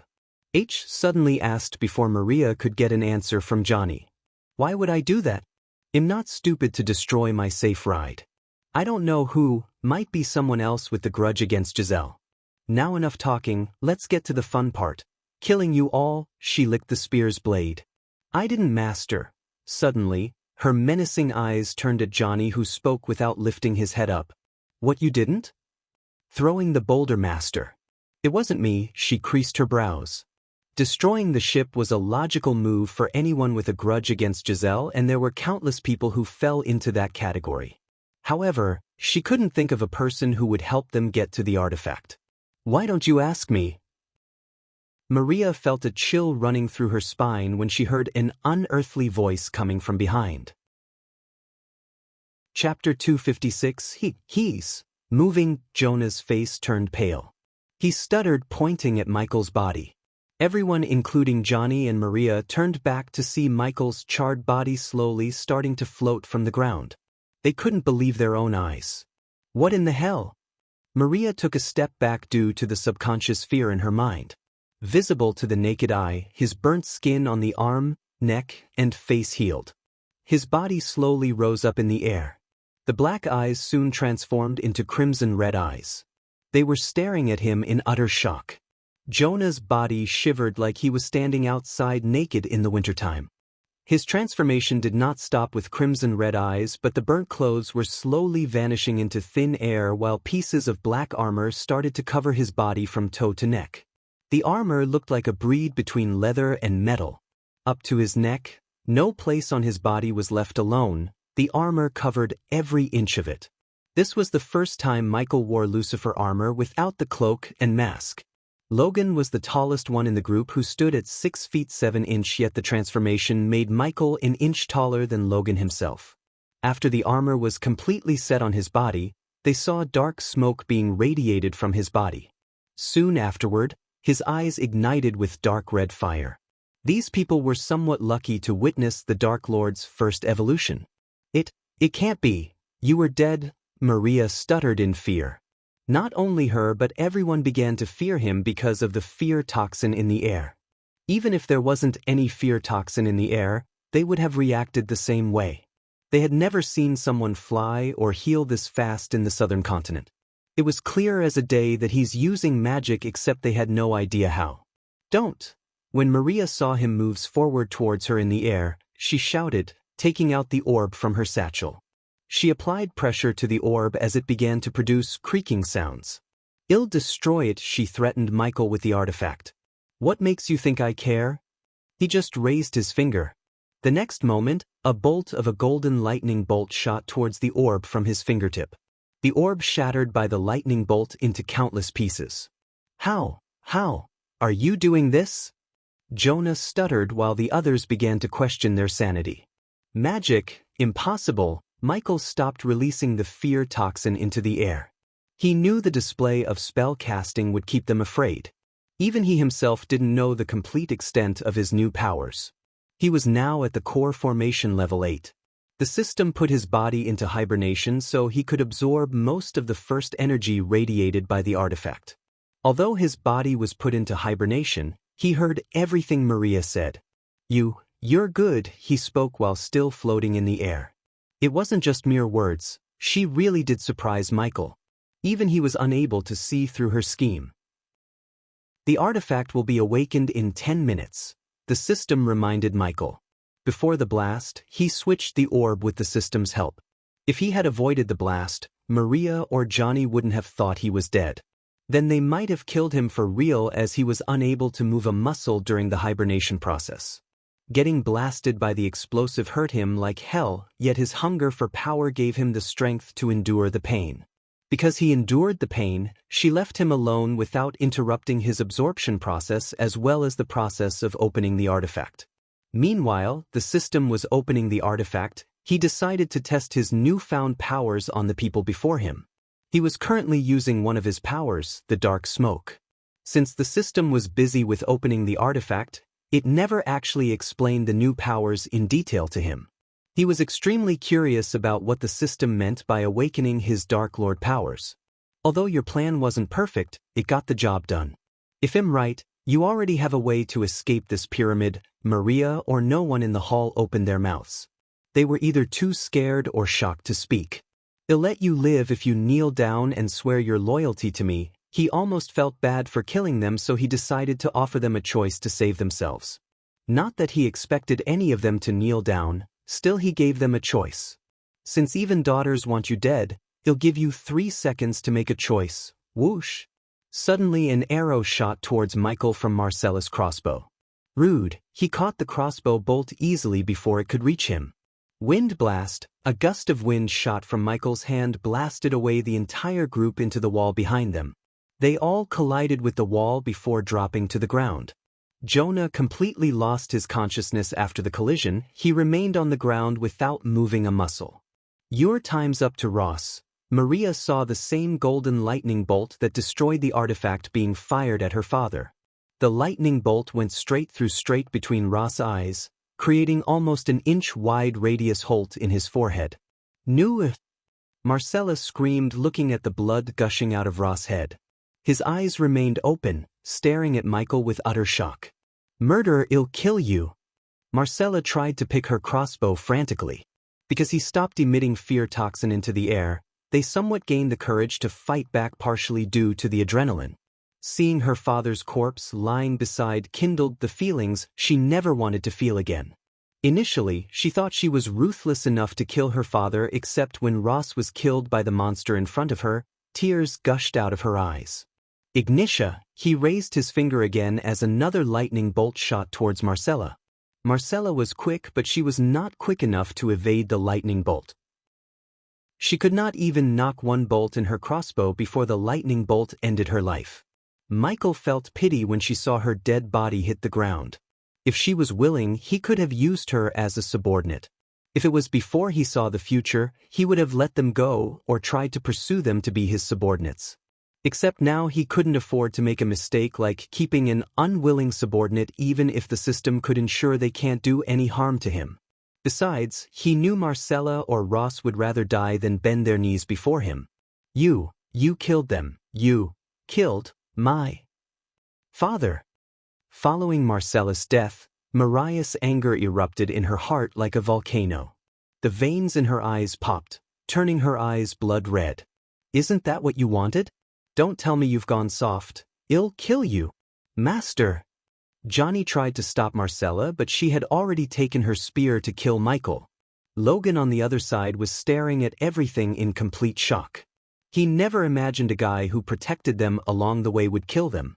Even though he knew David for a short amount of time, he considered him as a friend, and it kept him from lifting his sledgehammer against David. "Go in peace, Maria." He wasn't mad at Maria for what she has done until now.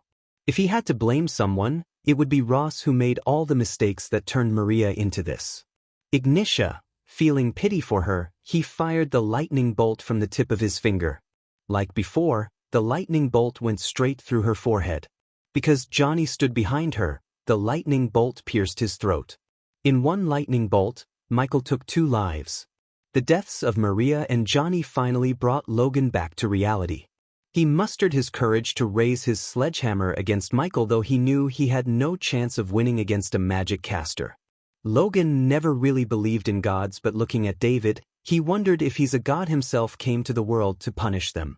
"Stand down, Logan." Michael waved his hand as the sledgehammer in Logan's hand flew away from the big guy's hands. "Back at the ship, you said you're going to retire after this mission and live the rest of your life as a wealthy person. Swear your loyalty, Logan, and you'll be richer than you've never even imagined." Unlike Marcella or Ross, he liked Logan. Logan was a simple-minded good guy who would never scheme against him. Because of that, he tried to convince Logan to be his subordinate. Who are you, David? Is David even your real name? Despite Logan's look, the big guys had a soft heart. That was why Michael could see the sadness of losing Ross and Marcella in his eyes. This world will soon turn into a living nightmare, Logan. I'm here to stop it, by slaughtering people in cold blood. After seeing you use magic inside the void line, I don't know what to believe anymore, but one thing I'm sure, David, this isn't how you save the world. Note, don't think MC will become a self-righteous goody two-shoes in world-saving drug. He's going to change the world to his liking. You're tuning in to the Wang Lin's Journey YouTube channel. Don't forget to subscribe and join us on this journey to catch the most captivating stories.